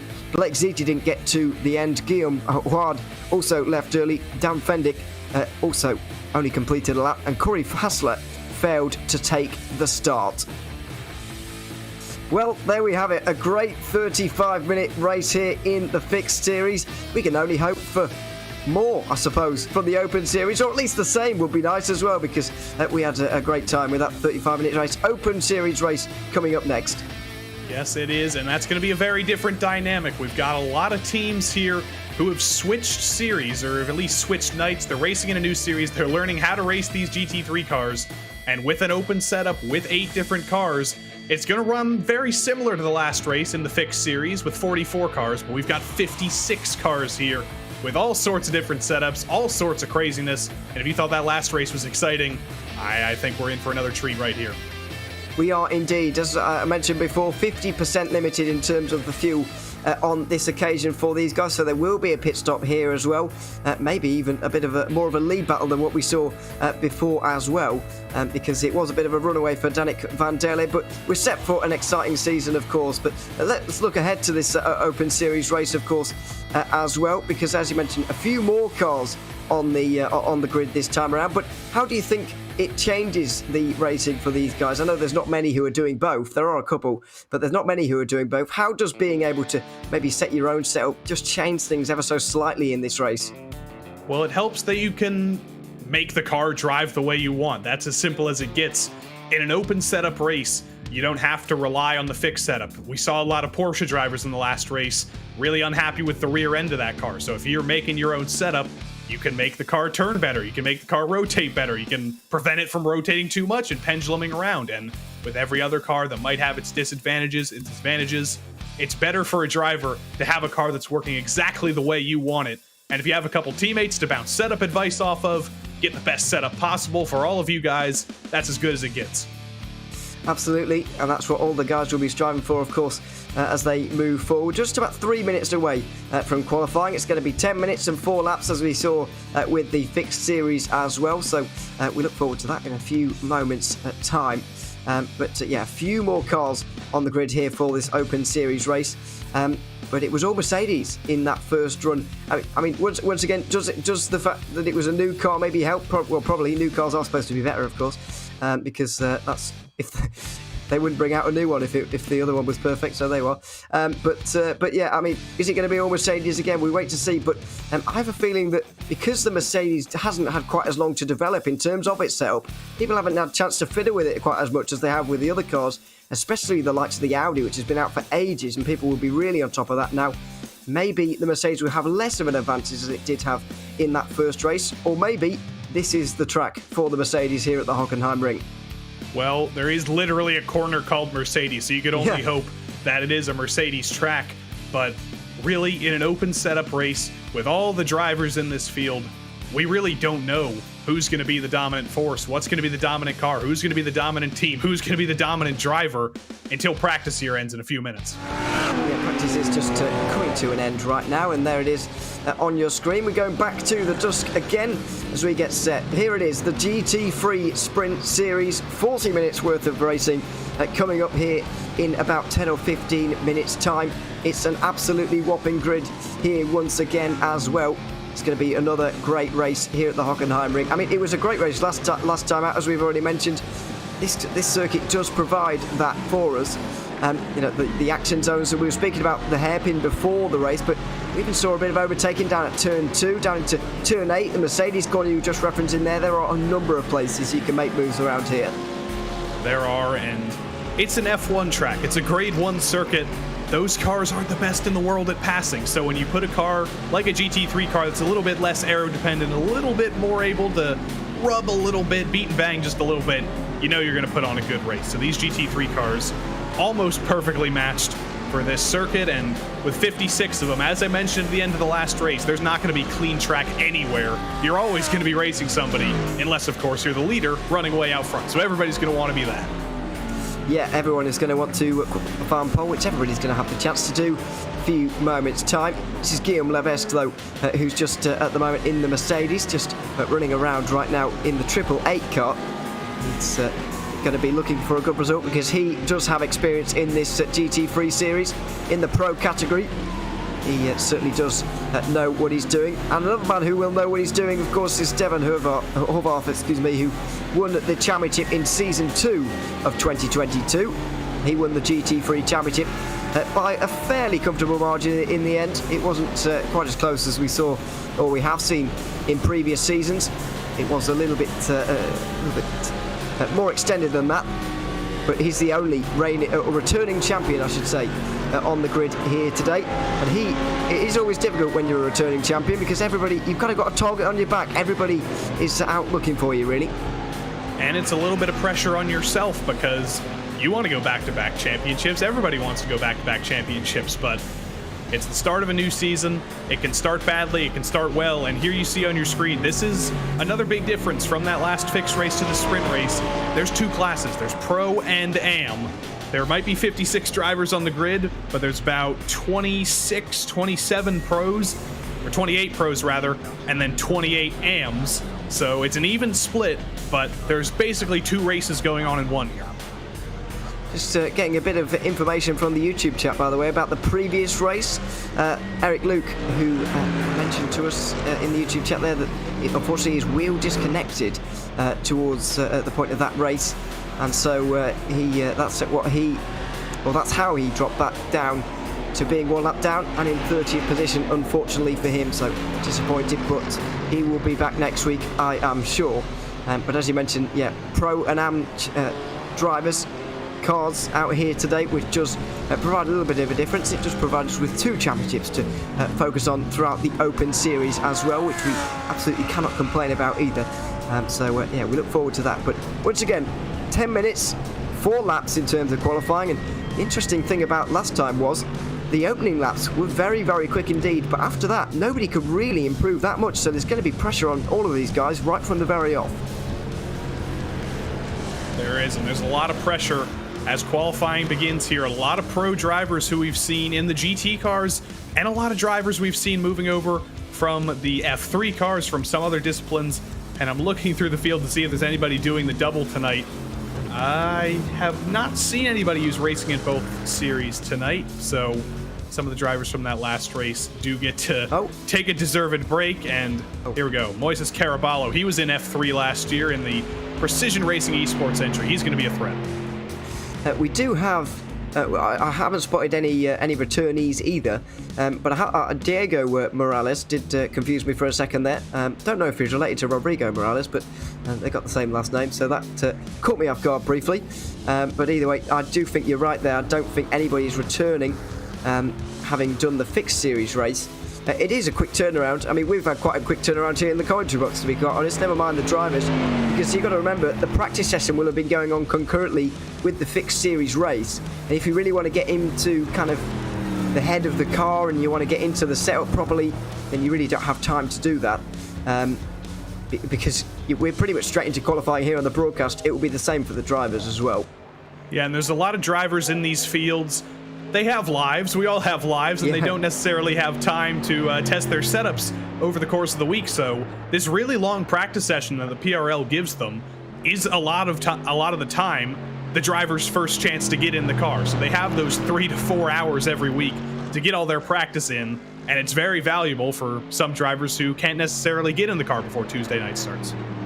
Yeah, and some people probably have to go to bed to go to work in the morning as well, so we do have that to factor in. It is Tuesday night after all, as we look at the 2.78 of Moises Caraballo, getting over the line again. Starting the opening lap. Qualifying, always exciting to watch. These drivers are going to be right on edge throughout. Almost all of the drivers are out there at the moment. We've only got 2 not on the circuit at the moment. Of course, it's solo qualifying, thankfully, but we go on board with Caraballo, a real indication of just how hard he's going to be pushing over this lap, particularly when we get towards the end of the lap. And that arena section, he's going to be enthralling to watch. It certainly will be. Caraballo only 7th in practice. I say only 7th in a field of 56 or a field of 28 pros. That's pretty darn good. That's the top quarter of the field. But Caraballo here, solid through the first sector. Second sector, currently timing right now. There's not a lot of drivers. Well, there's a lot of drivers on track, but not a lot of drivers further ahead in their run than Caraballo. He was almost instantly out onto the track. Sector 2 coming to an end very soon here. In practice, he did a 1:35.7, and last time we saw the laps not necessarily improving on the second time around. So if he can match a 1:35.7, that's going to be a pretty solid effort for Caraballo here. See if he can do it. This is the real technical section towards the end. Just not quite, don't want to really clip that curve on the left-hand side there, and it has spat him out wide through turn 12. Almost treating this final couple of corners as one long right-hander, a double apex, and getting the best run possible onto the front straight without obviously getting an off-track over the line. It's a 35.2 to kick us off with Caraballo. Let's see where that stacks him up compared to the rest. Well, it's a 35, he goes to the front of the field. There it is. He does indeed get that provisional pole position. He was pushing very, very hard, and he's got 3 tenths over Diego Morales, a very nice margin to have off the bat. And that was an incredible lap by Caraballo. I almost forgot about it, but I said he did a 35.7 in practice. He picked up 5 tenths on that qualifying lap. He's beaten everybody who beat him in practice, and that is an absolutely phenomenal lap for Caraballo. But unfortunately, there's a phenomenal lap for Andrew Waring, another guy who is just fantastic in every time he drives on a road course. And Caraballo's going to wish he had 3 extra hundredths, but it's close margins up on top, and that's going to be great for the race later. It's only 31 thousandths of a second between 1 and 2 at the moment, and that's exactly what we want to see as we look at Mark McDonald at the moment. I do feel as well like Caraballo has a little bit more time left in that car as well. I didn't think that final sector was quite as clean as it could have been, although you can kind of rag these cars around, as we were mentioning earlier with the traction control and ABS. You can rag them around a little bit more than you might see with other cars, so it clearly wasn't a bad lap. You can look at it at the moment, 35.2, very strong, but I do feel like there might be a little bit of time left in that 2.78. Just look at the 2.16 now over the line. Mark McDonald, another one of those pro drivers, but he will be a second and a half adrift at the moment and outside of the top 16 in our tickle there. Diego Morales comes over the line as well. He gets himself a slight improvement. It's a 35.5, but once again struggling to really improve after that first lap. Only Guillaume Levesque really able to jump up the order, up into 5th position in that 888. Other than that, everybody's struggling as we look at the AM leader at the moment, Ryan Patrick, who's got a fair margin over the rest. Although I say that, it's only about half a tenth in reality. And this AM championship is going to be very, very interesting. You recognize a lot of the names on this list if you've been watching the PRL F3 series, the PRL Ferrari Challenge in the past couple seasons. A lot of drivers have moved over. They're trying new disciplines. They're trying the GT3 series, but they're all being beaten by Ryan Patrick right now. It's a fantastic lap. Put it in the 35.9s. He's beating the large majority of the pros at the moment. So Ryan Patrick, really one to worry about. Then behind him is Nick McLaughlin, who won the Ferrari Challenge Championship last season. So some of these AMs, they they're at the top of the AM class. They're almost their way to pro. They might get redistributed depending on how these first couple races go, but at the moment, they've got a win to fight for, and Ryan Patrick doing a great job, but as I say that, destroyed the curb on the outside there, and that's gonna ruin this lap for him, unfortunately. Yeah, just hooking onto that curb on the left-hand side here, just spit you out a little bit wide. Alex Fournier using all of the road anyway in his Audi, making his way through the final couple of corners now. As I mentioned, just turning this into one long right-hander, and now out over the line. Doesn't need too much of an improvement. Well, he actually does it. He needs a few tenths of a second actually to jump up into 7th, and he hasn't got that, I'm afraid. He's got 2 tenths of a second, but it's still not enough for him to get in front of the 3. As we go back to Moises Caraballo, he went into the pit lane. Must have changed tyres, getting back out there again. This is going to be his second last lap. He's got one more if he wants it. Is this going to be the money lap, though, that gets him onto the pole? Oh, not if he's overextending that much, but I think that's a great call. I really like that call to come back into the pits after that first lap, put a new set on, basically make this 2 runs, and make that second lap really count. So this lap is not going to count. I think he probably got a 1X from going out there. It wasn't, or did it? Did it count? It counted. Wow. And boy, was that a good lap. 34.8, and once again, he did look a little bit ragged through the final sector, but it was still enough. As Andrew Waring comes over the line, nowhere near. He does have one more chance if he wants it as well, though, and he's going to need it in the 30 Mercedes. A great fight between Caraballo and Waring for this pole position, and it's all going to come to a head in about a minute and 30's time. Can we see this 30 car back onto the pole position once again? Well, I'd be worried if I'm Waring, because Caraballo was all over the place in the final sector, and he still improved by 2 tenths and became the first car in the 134. So that's worrying if I'm every other driver. But Vincent Trepanier, P4 at the moment. He could get P3 here realistically. Maybe the top 2 are a little bit out of touch as Levesque jumps into 3rd. Here we go to the line, 34, 35. Little bit faster, but not fast enough. Picked up about half a tenth, but he needed a full tenth to move up into 4th. He's still behind this man, Diego Morales, in another one of those Mercedes. It's a Mercedes 1 through 5 at the moment in the Open Series. No time to really get a setup on these cars. Well, I say no time. They've had a few weeks, but not long. But they've got it down already. This car is very quick indeed as Morales comes up towards the line right now. Is this going to be moving on to the inside of the second row? It's not even going to be that. He's going to stay on the outside in 4th position. Here is the man we've all been waiting for, though. Andrew Waring. Is this enough for pole position? Caraballo with a very good lap there, a 34.8, but it did look scruffy in the final sector. Waring has an open door here. Is he going to kick it open? Let's see, over the line he goes. It's not enough. It's a 35.4. It's not even an improvement on his own lap time there. He won't be taking pole. He'll be on the front row with Caraballo by the looks of things, as Ted Lowendick does his best to put an end to that and get himself back inside the top 10 as far as the overall is concerned, because at the moment he's below the AM pole sitter, and he will remain so in 11th position. A great qualifying session between Caraballo and Waring, but it's the 2.78 that comes out on top. Yeah, that was a fantastic lap from Ted Lowendick. You're going to be seeing him on camera a lot this season. He always does fun stuff with that camera. Here comes Ozzy Milwane, blinks out just before the line. I don't know if did he make that lap on time? The clock might have run out before he made it. We got one more driver on track here, but that will be the end of qualifying, and here's the starting grid.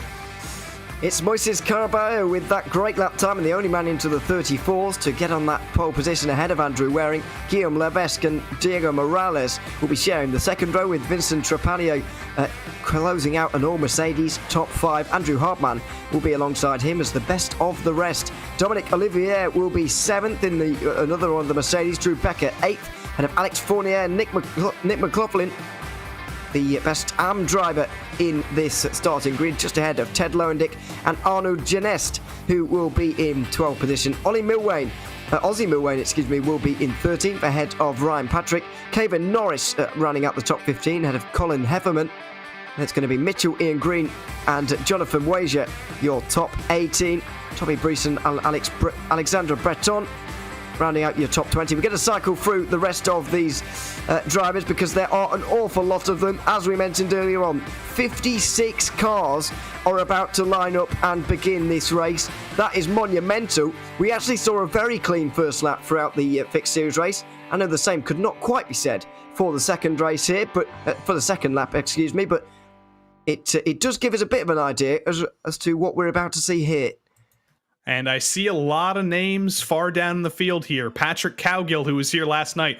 Robert Ridgway down in 40th position. Michael Broomhead, F3 champion of a couple seasons ago, starting 56th and last. So if you're going to be watching anybody to move their way through the field, watch for Michael Broomhead, watch for Robert Ridgway, both in different disciplines from what they're used to, but both insanely fast drivers who are not going to finish 56th if they start there. Absolutely. It's going to be a great race. It's going to be a very chaotic race. It's going to be 5 minutes longer than what we saw in the fixed series. 40 minutes coming up. 50% limited these cars are in terms of fuel. They might be able to go just over half an hour, but they will have to make a fuel stop throughout this race. Once again, no fast repairs. A drive-through penalty at 13 incident points as well. Better keep your eye on that. These are the conditions once again starting towards the evening as the sun's going down at about 9:30. We are going to end in the darkness. 70 degrees Fahrenheit on the track at the moment. Through the final couple of corners we come on the formation lap, and 40 minutes of madness is set to begin here at the Hockenheim. Caraballo versus Waring on the front row together. It's a Mercedes 1 through 5 and it's immediate from Caraballo. He wants to stretch this field out as much as possible, and he does so by stepping on the gas early. He takes turn 1 single file as they all string through. All the top 10 even single file, but further back they do indeed go too wide. There's a spinner in the mid-pack. It's the 93 and he's been collected in a big way. The turn 1 incident has unfortunately happened. Caraballo tried to almost alleviate that by going early and stringing this field out. It has worked at the front of the field, but he has invited pressure. Andrew Waring is looking to make his way through into the hairpin. He looks one way, he looks the other. He goes to the outside to try and make this move. Late on the brakes, tries to do him around the outside, but it's not going to work. He's not going to get the space either. He's up the curb and he will remain in second place. You cannot make a move work around the outside of the hairpin as you see the field fly through there at comically low speeds as everybody tries to avoid each other, get through lap 1 cleanly. It was largely a clean first lap. There was only one little incident with the 93 and Marc-Andre Desjardins unfortunately getting collected, but 56 cars, a lot of them still rolling and a lot of racing deeper in the field. Look at those numbers on the windshield. Those are the position trackers. We're racing as hard as we are for the lead for 34th and 35th. Absolutely, there's so much fighting going on, and we get towards the slightly more dangerous, slightly more technical final section as well. An update on those further down. Rob Campbell was the 93 BMW that got spun around in turn 1, and speaking of get spun around, there's more going on there. It's the Lamborghini, one of the Lamborghinis of Wasia by the looks of things, getting back onto the road again. That was from the podium in Am.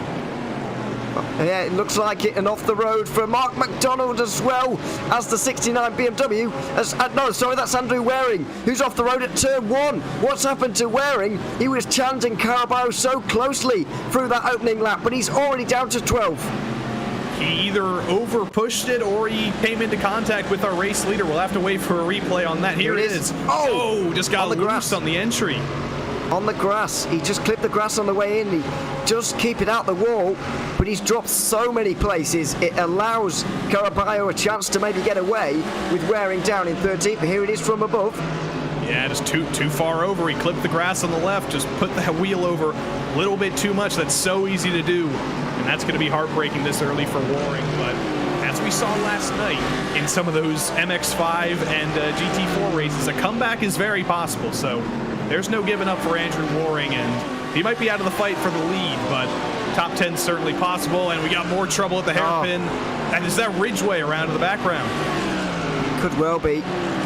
3 cars around, at least only those who are in our camera shot. Let's see how it happened for the 32 Audi. Gets hit by a fellow Audi there, I'm afraid. That is all on the black and gold car on the inside. Couldn't identify the number in time, but that was certainly a bit clumsy. As we go back up front, this is staying a lot closer than what we saw in the fixed series. Carabao, Levesque, Morales, Olivier, Trepanier, your top 5. It's still an all Mercedes top 5 with BMW and BMW 6th and 7th. And then we've got the AM leader. What a drive so far from Nick McLaughlin in 8th place. Oh, Nick McLaughlin is a fantastic GT3 driver. I think he just threw it off the road back there as Arnaud Genet goes for the move. But Nick McLaughlin, he might win the AM class in this race, but I wouldn't be surprised if he gets bumped up into the pro class for the rest of the season. He is his road I rating might not be high enough to make it into the pro split, but Nick McLaughlin is a fantastic pro GT3 driver, and I think he will be up there fighting for that championship before we know it. But we're going to go 3 wide into the hairpin here if we're not careful. Waring is getting aggressive. He wants to move forward, and he is going to stick it 3 wide. Wow, they got away with it. And one of his teammates there by the looks of things as well, so that could have all been a very awkward afternoon, but thankfully they all made their way through, and Waring was so tightly on the inside there that he actually did lose out. As we go back to those incidents at turn 1, that is how Rob Campbell got spun around in front of the field and nearly got avoided by everybody, but somebody came along, and that somebody was Marc-Andre, actually was it? I'm trying to figure out who it was. Yeah, it was indeed, yeah. I should have gone back up there. And I think is that him again? No, that's his teammate. That's Alexandre Breton. Not a good start, I'm afraid, for ASR Esport Black. And you have to wait an absolute age to get back turned around again for this very small mistake. Yeah, we said the Porsches were rear happy. The Mercedes in the hands of Breton, unfortunately, did not work out there. And again, the ASR cars have been running into a lot of trouble of their own. And there goes Kevin Norris around in the Audi. Oh dear. Keeps it out of the wall, but that's going to be quite the time penalty. And again, another one, Merrier. ASR Esports are having a disaster. That's 4 of their cars we've just watched go off the road, and this is how this one happened. The Porsches spinning around, oversteered, and getting hit by a teammate. Dear, oh dear. It's a complete disaster. Race. Yes. Oh dear. A real shame for them. But yeah, it's just, that was a category of errors, and we're only 5 minutes into this race. And now if I'm Guillaume Levesque, another ASR Esports driver, I'm starting to get worried. It seems like my team's a little bit cursed as Ozzy Milwain now goes around in another Mercedes. Was previously 12th, but you can see from the number lit up on the top left-hand side of his windscreen, that was completely on his own by the looks of things. Don't think there was any contact from behind. I think he locked the rear coming into the hairpin, and there's no saving it when you do that. It's so easy to do. Here's Matt Hilton back in 40th position. Did he do exactly this? Yes, he did. Exactly the same thing. Rears just lock, and nothing you can do at that point. Wow. Interestingly, both Mercedes as well. I wonder if that's a common theme. We'll have to test that one a little bit more as he's trying to get out of the way here desperately. Doesn't want to drive too far the wrong way, of course. As we go back up to the number 30 car, previously qualified in 2nd position, but that mistake down at turn 1 at the start of lap 2 has cost Andrew Waring a lot of time, and now he's all over the back of Nick McLaughlin, the of course AM leader at this stage. Only has a couple of seconds over Ryan Patrick in the 24 car. It's down the inside for Waring, and that's a fairly easy move in the end, but you can just look at that gap up to Carabao. He was battling with him throughout that first lap, but he's now 9 seconds adrift. He's going to be hoping he's got a lot of pace in that car. 9-second gap is pretty big, but with 32 minutes left in the race, it's possible, but he's got to get moving, and he's got to make these moves quick. McLaughlin was very nice to him because they're, frankly, not racing in the same race. McLaughlin does want an overall top 10, but right now he's racing for AM points, and he's not going to race the other class that hard.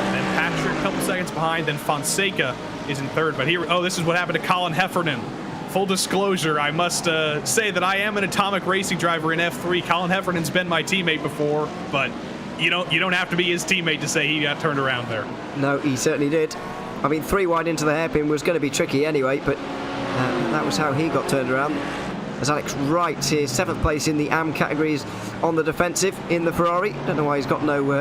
he's got them on the side. There we are. That confused me for a second there. He's got a lot of pressure from behind. BMW, McLaren, they're all stacked up behind him here at the moment. I think that's Nick Horvath actually in the McLaren there.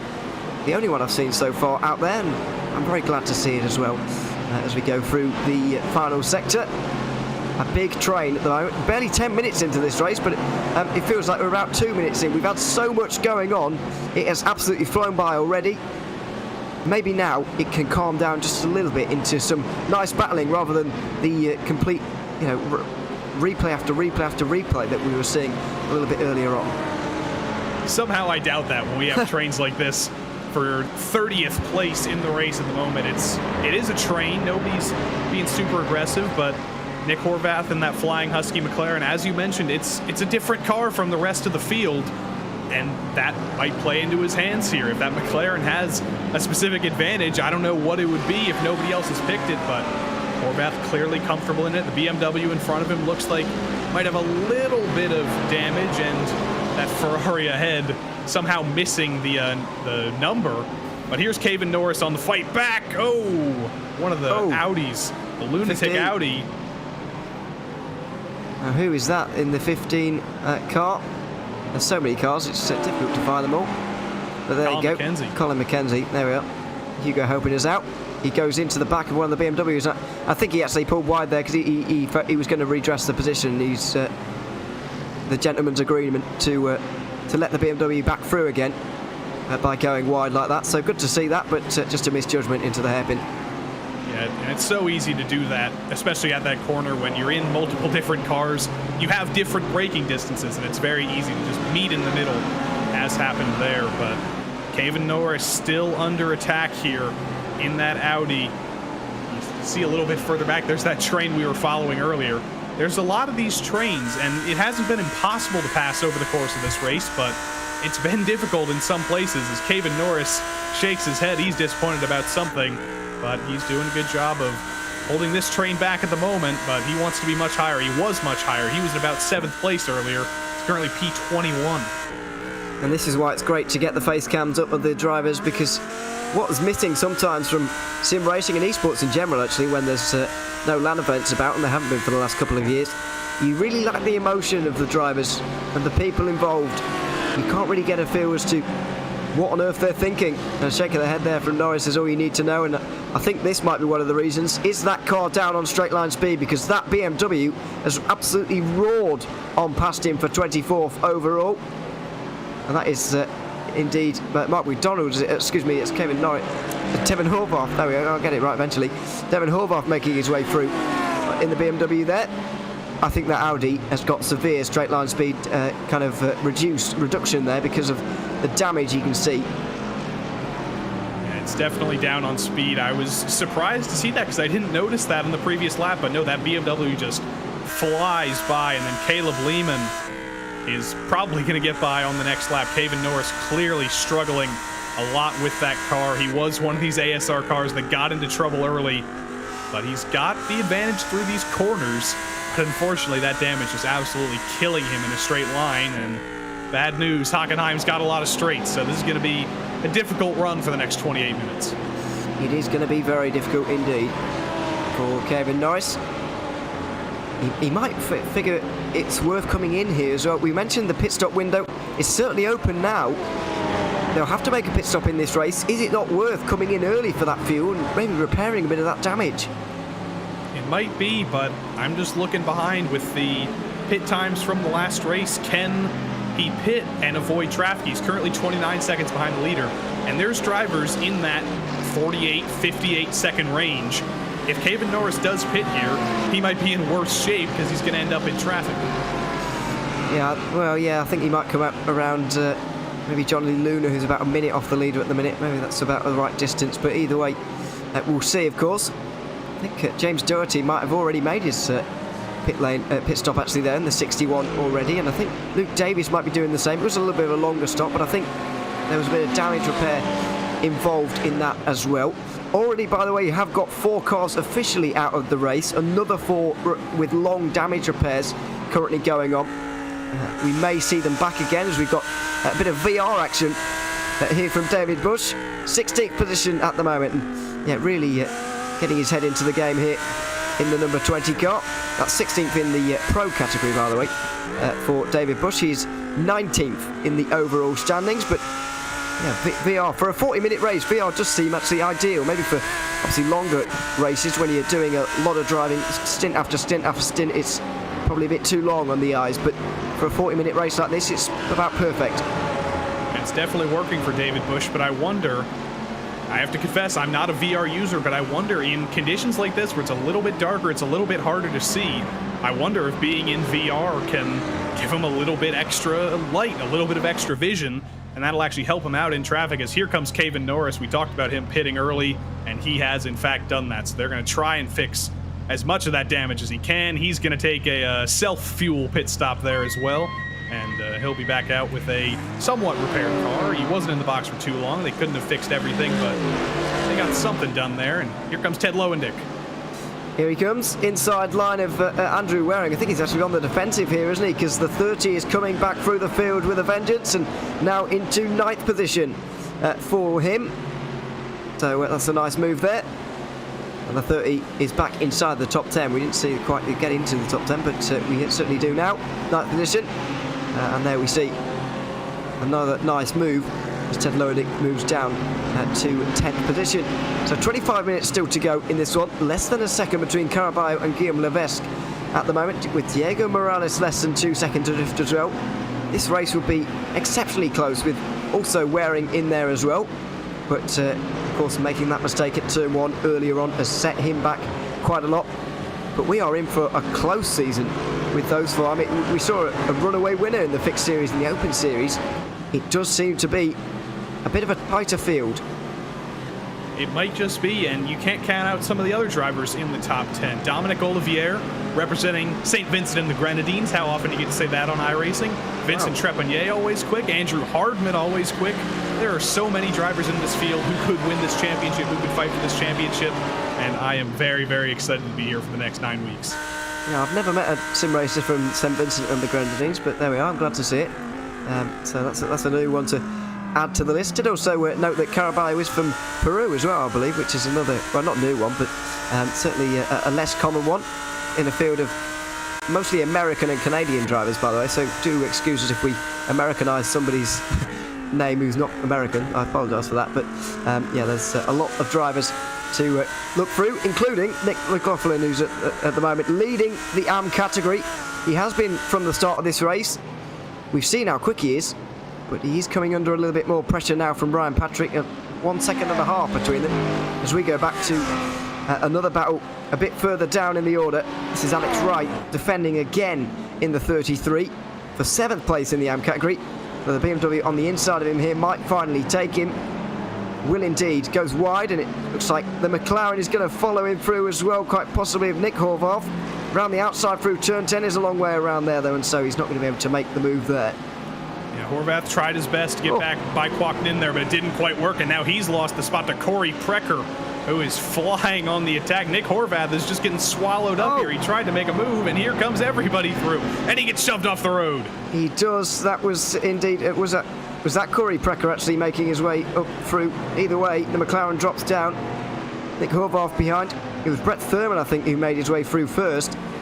Procar didn't register that he was going through on an AM because it doesn't matter too much, but that was an overall position being changed, and there is Precker.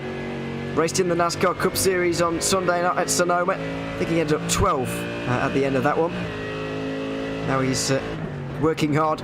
9th position. You can already see the sweat on him actually after just about half distance in this one. It is hard work around here. Obviously talked about the Cup cars at a road course being hard work, but these GT3s at Hockenheimring are not much less hard work, to be honest, and when you're in fierce battles like this, it is as well.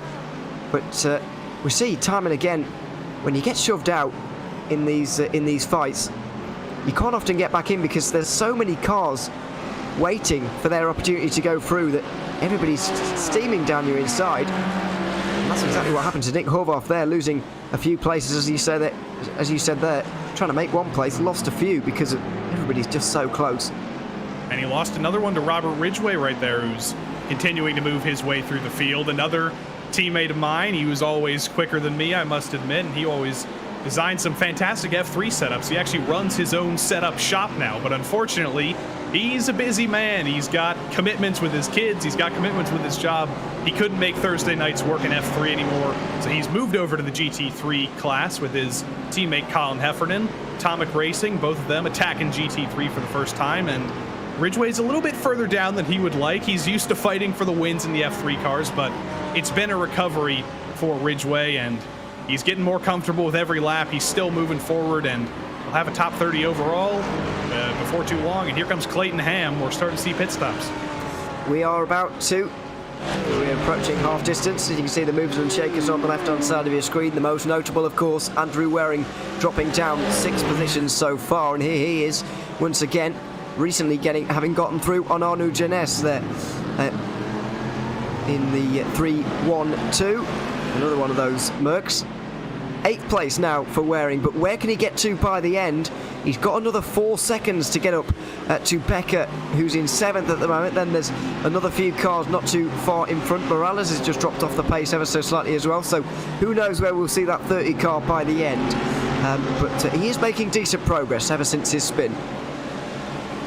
He is making decent progress, and he hasn't been extremely aggressive, which is good. He's been aggressive, he's been making moves, but he hasn't done anything stupid, he hasn't spun, he hasn't hit anybody, and that is a fantastic showing of how Andrew Waring drives a car, how he recovers from a race, mentally, psychologically.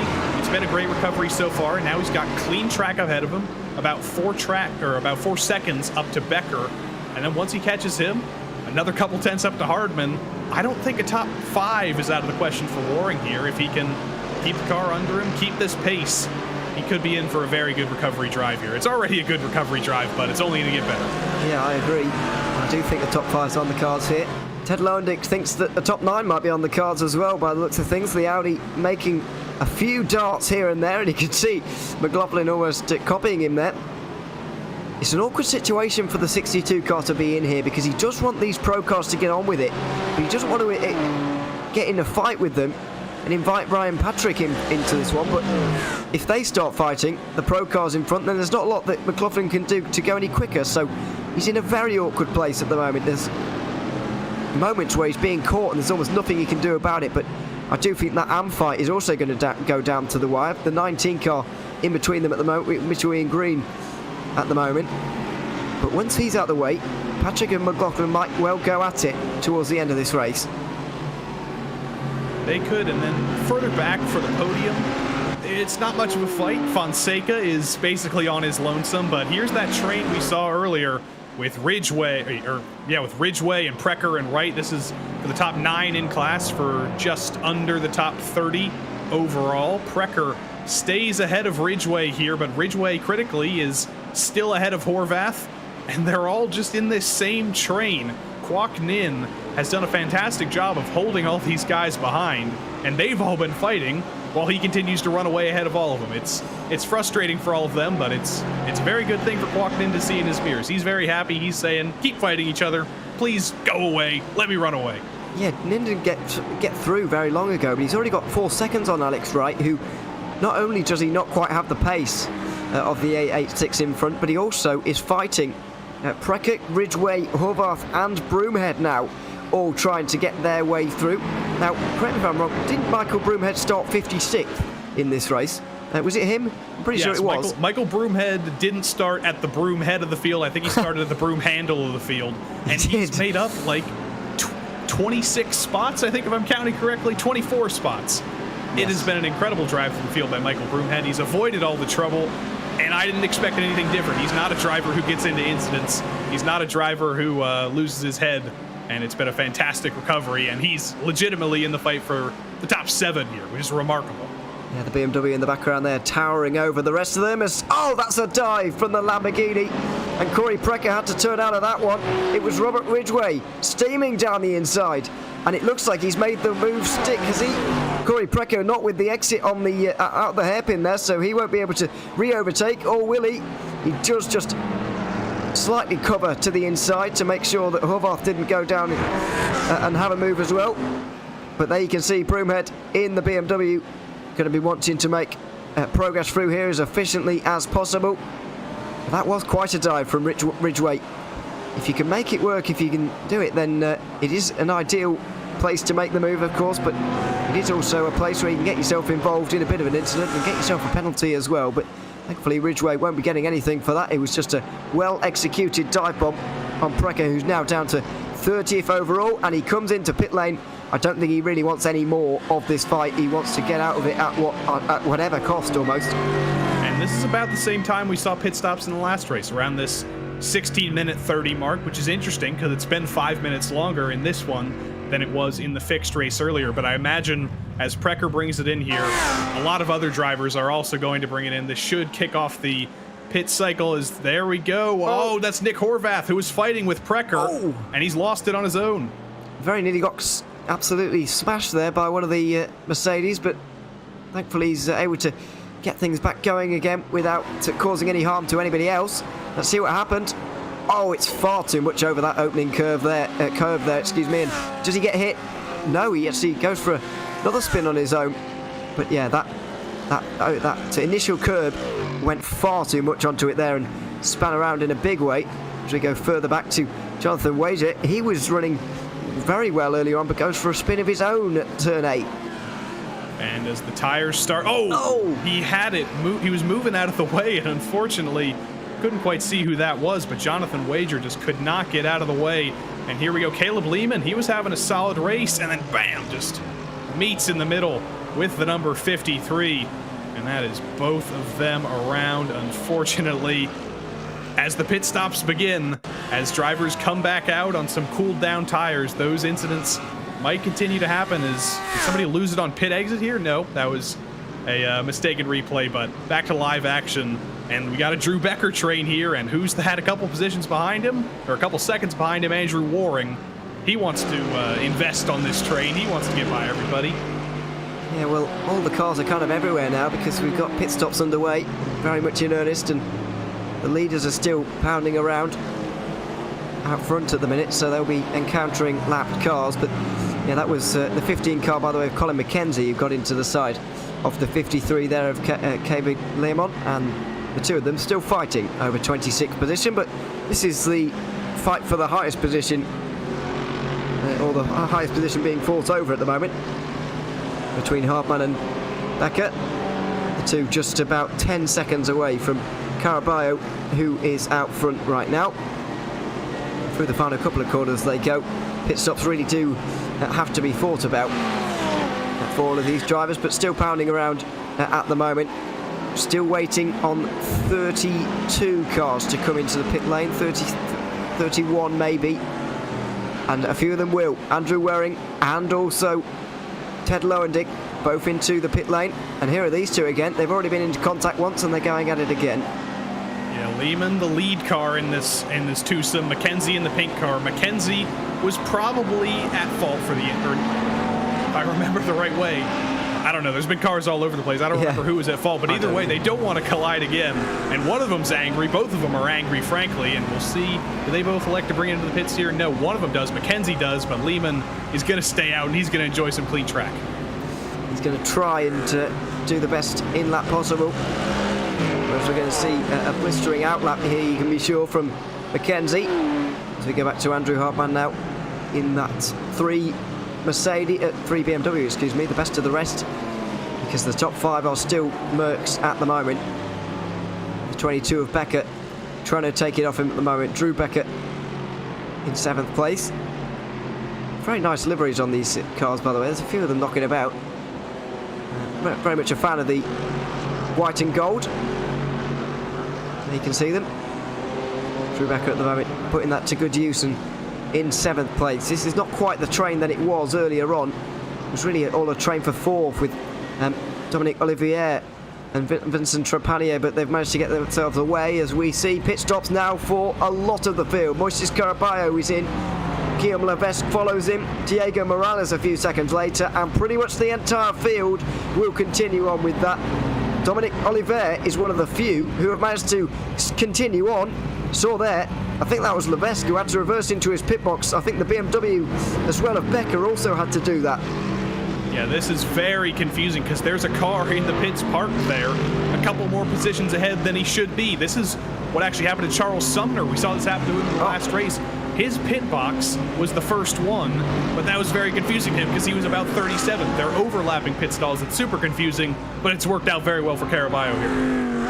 It has. Waring is in 8th position, but he's closed in on the likes of Becker. Trapani has had a difficulty getting into his pit box as well, because Andrew Hartmann has now got in front of him after being 3 seconds or so behind at this stage. Morales has got a bit closer to Levesque because of the reversing that Levesque had to do into his pit box there in the 888 car. So now we've got a 4-second lead for Moises Caraballo out front, when indeed he does get out front again after Dominic Oliver comes into the pit lane from the 99 car. But just look at how busy it is. There's still a few cars repairing damage from these opening laps. To be clear, well, it's not many of them. It's Marc-Andre Desjardins, you can see down on the pit lane at the moment after getting involved in that incident at turn number 1 here in this race. He's still getting his car repaired, but even one car there can do enough to confuse you and make you miss your pit box. It can, and Dominic Olivier, the only driver to stay out, he does finally bring it in, and I think with all that fighting in the pit lane, with all that confusion, that might be good news for Dominic. He might be able to make up a little bit of time on some of those drivers who pitted that lap earlier and had a little bit of confusion, maybe overcooked their stall, slowed themselves down, and he's also likely going to need to take a little bit less fuel in the tank. So Olivier going to exit here. Might be, he was in 4th or 5th earlier, might be in with a shot for the podium. We got to see. Here he comes.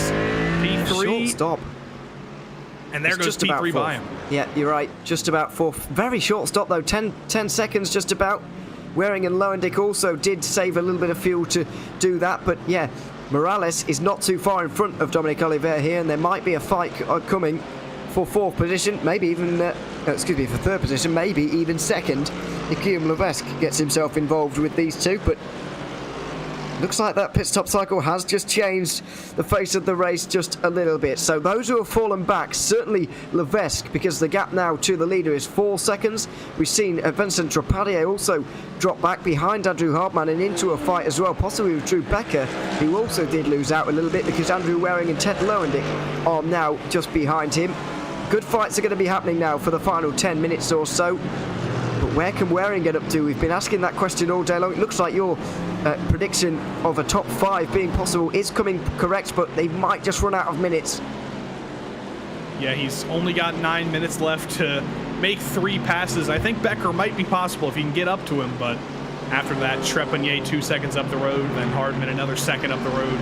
It's going to be hard to get a top 5 for Waring here, but I don't think he'll be too unhappy with the top 10. It's been a solid recovery. He knows more was on the table. He knows a win was possible, but it's a top 10. It's not the bottom of the field. It could be far worse as the AM battle continues. Ridgeway on right, around the outside. You don't see that work very often. Ridgeway, it's a decent exit, but he can't make the move around the outside work. He's trying to get on the right rear quarter panel there, NASCAR style, still trying to make it work around the outside. This is incredible from Ridgeway, but unfortunately it might have been spectacular, but it didn't work. It's not the first time we've seen him daringly late on the brakes into the hairpin. He just seemed to be very strong on the brakes there. Not sure if it's a Lamborghini thing or whether he just absolutely knows what he's doing, but nearly made that one work around the outside, which, as you say, is very rare to see. But in the end, Wright able to hold on, as he has been doing for much of this race.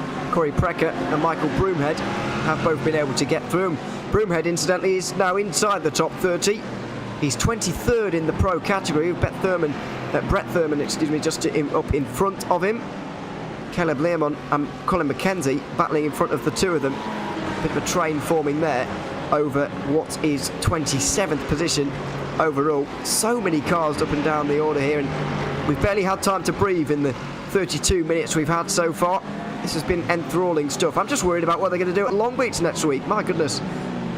Well, this might not be good for you for excitement, but a couple seasons ago, I remember in this very series, we talked about the fuel limits in this series, how a pit stop isn't mandatory, but it's basically impossible to run a full race on one tank.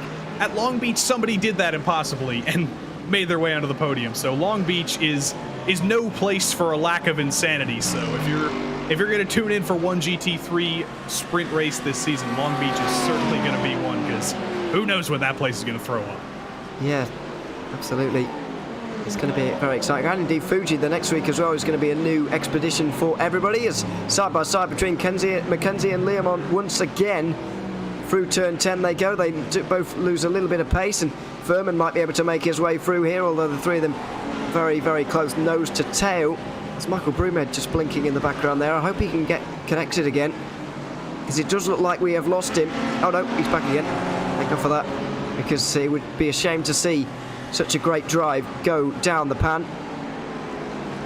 But yeah, the BMW applying that pressure at the moment, and the contact between Leamon and Mackenzie has got to be in both of their minds. I know that the two BMW drivers won't have seen it, but the two who actually did make contact will definitely not have forgotten that. And it's a friendly community, so there's not going to be any payback, but there will be a little bit of tentativeness potentially. They're going to want to give each other as much room as possible to not do the same thing and lose these positions they have. They're still fighting in the top 10 in AM. It's still a great result for both of them. They almost threw it away once. They did not want to come together again. Down the around the Parabolica, very different to the one at Monza, of course, but the hairpin at the end is very good opportunity for this battle once again. Alex Wright is on the defensive again, and around the outside for Ridgway. Will this be the move finally? And it is, by the looks of things. Round the outside, although he's not got a great exit, he's all over the curb. Although he is through. A rare around the outside move from Robert Ridgway at the hairpin, and now we're going to see Wright on the defensive once again from one of the Mercedes of Breton, who's just in behind. This is Alexandre Breton. Oh, bit of a cutback. Nearly getting his nose alongside, but can't quite. I'm not entirely sure how Alex Wright has found himself in this situation, because every time we've seen him, he's been really very much on the defensive. He's not done any attacking in this race, and he's being attacked once again here by Tom, side by side through the Mobil 1 curve, which you don't see very often. Gives him the outside for this banked corner at turn 12. He's not going to be able to make that work. This has been fantastic car placement for both of these drivers. Breton has been perfecting the cutback, perfecting the switchback everywhere, but unfortunately for him, Wright has also been countering that by defending incredibly well, and that's got to be frustrating. Here he comes back to the inside. Breton's got the inside, but the inside sometimes isn't the place you want to be, but this time it was. Wright couldn't sweep it around the outside. I don't think he was especially interested in trying that. He does fall back, but I think it'll still be a top 10 for him. It should be, in the AM category, that is. This is where most of the AMs are situated. The likes of Nick McLaughlin and Ryan Patrick, you can see on the left-hand side of your screen in the top 16 there, oddities a little bit. Miguel Angel Fonseca is doing a good job as well in 17th, just off your screen on the left-hand side. As we go up to a very exciting battle now for what is 5th place. It's all coming together here. We've got a 5-car train now. Andrew Hartman is coming under a lot of pressure. The best performing BMW in the race may well be about to change hands if he's not careful, because Drew Becker's not too far away. Got Vincent Trepanier between the two, and Andrew Waring watching on behind. Ted Lowendick unfortunately wasn't able to quite stick with the pace of these guys, but this battle for 5th just got a lot more interesting. And that was the lap car of Rob Campbell ahead. He did very well to get out of the way in turn 2, but unfortunately they caught him in a very bad place in turn 1, and that really slowed Hardman down. Nobody's going to elect to send it into the hairpin here, but in a couple laps time, if they're still like this, I would not be surprised to see Vincent Trepanier try his hand at the inside of the hairpin there, try and go for the top 5. Hardman doing a great job of keeping this train behind him, keeping a cool head, but it's a very worrying sight when you see Vincent Trepanier, Andrew Waring, and also Drew Becker behind you. He's got a lot of pressure on his hands now, and if he can hold them back, that's going to be a fantastic run to a top 5. He's got a lot of talent behind him as well, so he's going to, as you say, do very well to hang on to this top 5 as we come up towards the penultimate lap of this race. Moises Caraballo is very close to coming across the line for the third last time indeed. At the moment, he's got 4.5 seconds of a lead, but this is where the fighting really is for 5th in the pro category and indeed overall. Andrew Hartman just trying to hold off Vincent Trepanier. Drew Becker and Andrew Waring have maybe been working together that little bit. Maybe Waring has been just holding off from attacking Becker just for the moment so that they can get up to these two. And now he might strike. because he does look quicker, and he's going to go for it. Inside line at turn 2, but it's a half-hearted lunge. He only looks to the inside, but Becker gave him the room, and now he's been pushed offline. Waring is really going to try and hammer this one home. Into the slipstream, he's going to get a lot of it tucked up behind that very tall BMW. The Mercedes is going to poke out from it and get to the inside line. This looks like it might actually be quite an easy move in the end. Becker's not fighting this one too hard. He didn't bother defending the inside. He would rather take home 8th place than absolutely nothing at all. And so Andrew Waring makes a fairly easy pass for 7th place.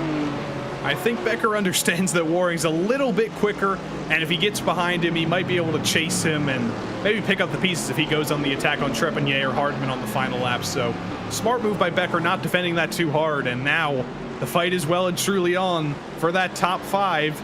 Hardman, Trepanier, Waring. This is going to be incredible. It is. Through the Merva 1 curve they go again for the second last time. Just over a minute to go. And all hell is about to break loose between those guys. And they are between these as well. Lehman and Colin McKenzie make contact again. Towards the hairpin this time they go. Inside line for the Ferrari. It's maybe a bit too late on the brakes for McKenzie, but he does just get it pulled up in time. And he will remain side by side with his fierce rival. If they weren't before this race, they certainly are now. So they go side by side. Yeah, absolutely. Flashbacks to what we saw. Oh, they very nearly make contact again, but this time it is a bit cleaner, and McKenzie does come out on top in that one. Well done by McKenzie. That was a great move. They didn't make contact in the same corner, but the race isn't over. They got one more lap, and he throws it off in the gravel. He was pushing very hard there, and Lehman tries to make his way back down the inside. There wasn't really the room, or if there was, he misjudged it, and the two of them have made contact. McKenzie off the road, and as we said before, it's not the first time those two have come into contact with each other, and it might not be the last this season. That was a bit clumsy from Lehman, you've got to say, as we've got on to the final lap now. Time has expired, and Vincent Trepanier has also been off the road. This is what happened with the Ferrari and the Audi, though. Very clumsy misjudgment there from Lehman. Yeah, it looked deliberate from the outside, but it wasn't. He just met him at an unfortunate place under braking there. And Vincent Trepanier, you saw on the side of your screen, he was fighting for that top 5, and it's going to be P12 now. Meanwhile, Moises Caraballo is all in front of that because he's taking victory here at Hockenheim. It's a runaway win for another Mercedes. The 278 takes the first race of the PRL GT3 Sprint Series here in Germany, and Nick McLaughlin in the AM category is going to take that victory. Fist bumps, very pleased with his evening's work. 10th place overall, even with that final lap pass on Trepanier, who will finish in the 12th place by the end. There is Miguel Angel Fonseca, who's going to be home in 3rd, but yeah, a very chaotic last lap. Andrew Waring did get up into 6th in the end, but how did Vincent Trepanier manage to find himself in 12th is what we were going to try and find out as we go back to Cody Precker again, trying to make his way through on Lehman, who's on the defensive into the very corner. He was on the offensive one lap ago, but it looks like these guys are going to stay the same. But we didn't talk about it very much, but the Peruvian Moises Caraballo takes a 3-second victory in the first race of this championship. It was a dominant run for Caraballo, but it was certainly a fight for this last half of the top 10. You can see Corey Precker very, very happy to bring that car home cleanly. Behind Caleb Lehman, Robert Ridgway up to 8th place, and then look at this size difference between the McLaren and the Mercedes. It's almost like the big BMW, but no, it's a Mercedes. Nick Horvath brings it home, and it's the rest of the field brings it home. They're all behind Moises Caraballo, who just destroyed everybody up front. He certainly did, and he'll be very happy with his championship season opener, because that was a strong performance. And he takes victory by 3 seconds ahead of Guillaume Levesque and Diego Morales, who rounds out the top 5. Dominic Olivier was 4th to round out Mercedes 1 through 4 there. Andrew Hartmann the best of the rest ahead of Drew Beckett. And then it was Ted Lowendick in 7th ahead of Arnaud Genes. Mitchell in green and Vincent Trapanier round out your top 10 in Pro. And Tommy Brisson and David Monera, we didn't see much of those guys before. Ozzy Milwain was 13th ahead of Alex Fournier. Eric Haag in 15th ahead of David Bush. Mark McDonald was 17th ahead of Lance Loomis, Devon Horvath and Andrew Waring, who ends up on the results sheet in 20th. Don't know how that happened, but we'll figure that one out in a few moments' time. Jonathan Wazier and Michael Broomhead, was at the final cars on the lead lap. Then we've got Cayman Norris and Michael Pavellano, then Brett Furman, and those who didn't finish, Marie Taveras and Deroulé, those who did not get to the flag from the Pro category. In AM, it was Nick McLaughlin who took a 5.5 second victory ahead of Ryan Patrick. Miguel Alango Fonseca finished in third. They were miles ahead of the field, really. Kwok Neem was in fourth ahead of Clayton Ham. Then Caleb Lermon, who might land himself in post-race trouble. Corey Precker, seventh ahead of Robert Ridgway. Alexandre Breton and Alex Wright round out your top 10. Then Mulholland, 11th ahead of Daniel Del Busto. Matt Hilton was 13th ahead of Nick Horvath in the another one, the McLarens. Colin McKenzie, the final car on the same lap as your winner. Phil Amaro finishes one lap down ahead of Luke Davis. Then it was James Doherty, who was also one lap down. Patrick Cowgill and Rob Campbell did make the amount of laps to get classified. So did Johnny Luna, but Richards, Lopez, Rodriguez, Hefferman, Morsey, Salaputis and Desjardins also did not get classified in that particular race. So there are your results from the race here at Hockenheim. We are going to get a couple of interviews here from the Sprint Series race, which is fortunate for us because we're going to get to speak to our obviously winner from that one, Moises Caraballo. If we can bring him in at some point, we'll hopefully get to speak to the race winner from that one. Moises, good to have you here for this for a little bit of a chat after that one. Race winner here at Hockenheim. Tell us a little bit about that, how that race was here for you in that Mercedes. It looked very dominant from where we were sat, but how was it like for you? Hello guys, good night. Yes, it was a very, very difficult race because the new tire and the Mercedes, I was struggling in the first part of the stint with the tires, and I have go a little bit slower in the turn in and all the stuff to take care of the tires. And the guy come behind him in the second place. He has a great pace, and I'm sorry for him. In the pit stop, he made a mistake, but we can fight the race in the second part very, very hard. Absolutely. I mean, it's a new car, of course, the Mercedes. How are you enjoying it and driving it? How is it? Maybe a bit different to the GT3s, but how are you getting on with it? Yeah, I like the way the car drives. I have to learn a little bit more about the car, about the setups. It's tiny different, but I think the change is good. I like it. Absolutely, and you certainly drove very well with it here tonight, so congratulations on that. Great to see you on the top step of the podium tonight. Thanks very much for coming to join us for an interview, and once again, congratulations. Thank you. Thank you very much. Moises Caraballo there, victorious in the Pro category there, Joey. We're going to bring in the AM winner coming up next. Here is Nick McLaughlin. Well, Nick McLaughlin, you won in the AM category, but my first question is, after you dunked on me last season in the Ferrari, why'd you go with the Audi this season? Joseph, how's it going, buddy? I have been exclusively driving the Ferrari for probably the last couple of years, so just decided to mix it up. The Audi felt like a fun choice for this season. Well, you were basically leading this AM race from the start of the race. You didn't really have any competition, but you did have competition from some of the pro drivers. So how did you approach those battles? You know you're not racing with those guys in the same race, so to speak, but you're still racing for overall position. How did you approach that? Yeah, absolutely. It's I wasn't racing them too hard. I know it was a Mitchell Green there. I overtook him, but only because he made a mistake. Otherwise, I was just riding home the class lead, and I'll take those points where I can. But if I can take a pro spot, I'm gonna. So.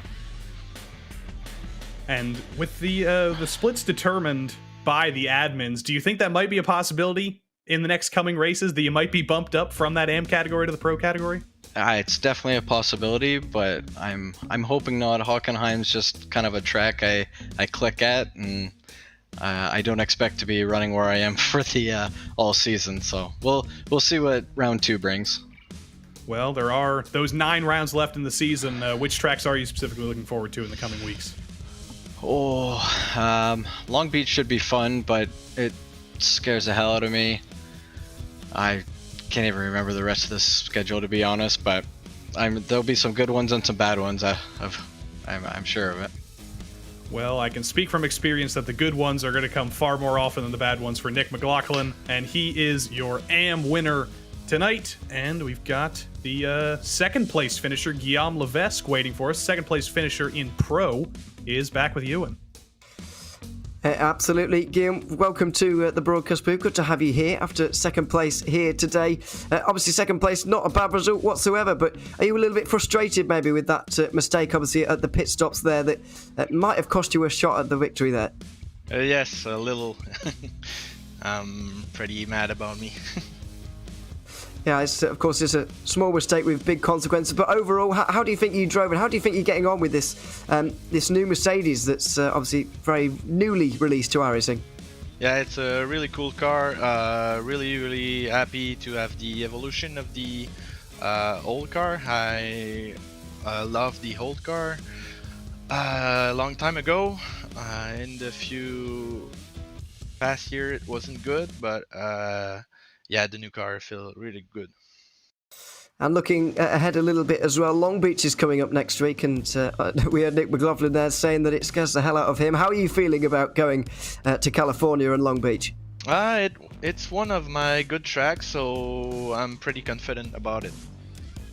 Well, we look forward to seeing you there. Guillaume, congratulations on second place today, and thanks very much for coming to talk to us. Thank you. There we are, Guillaume Levesque, second place here today in the race here at Hockenheim. Now, final couple of interviews. Courtney now joining us here from fourth place in the AM category. Good to have you here, and in the BMW at the moment, fourth place in the AM category there. How do you think your race went? How do you think you drove throughout that race? I think I drove pretty good. My main concern was the amount of cars on the track. I had a feeling that it's gonna get hectic in the very beginning of the race, so I just had to keep very aware of what's going on around me, so I don't get collected in incidents or cause a incident myself. Absolutely, obviously a very difficult race for you, of course, but fourth place in the AM category in the end was a good result for you. So congratulations on that, and thanks for coming for a quick interview as well. Thank you. They were Cocknin as well, joining us from fourth place in the AM category. We're going to move up to third in the AM category as well, with Miguel Angel Fonseca also joining us now. Miguel, good to have you here as well. Third place in the Audi there, 17th overall. You must be very pleased with your opening round here at Hockenheim. Yeah, it was really difficult. There was a lot of quick guys. Actually, in the practice, a lot of the AM drivers were ahead of me. So this is a nice result and kind of unexpected, but welcome. And just in terms of competing with those different pro cars, how do you think you're going to get on this season? Is that something you're looking to do, or are you completely focused on that AM category?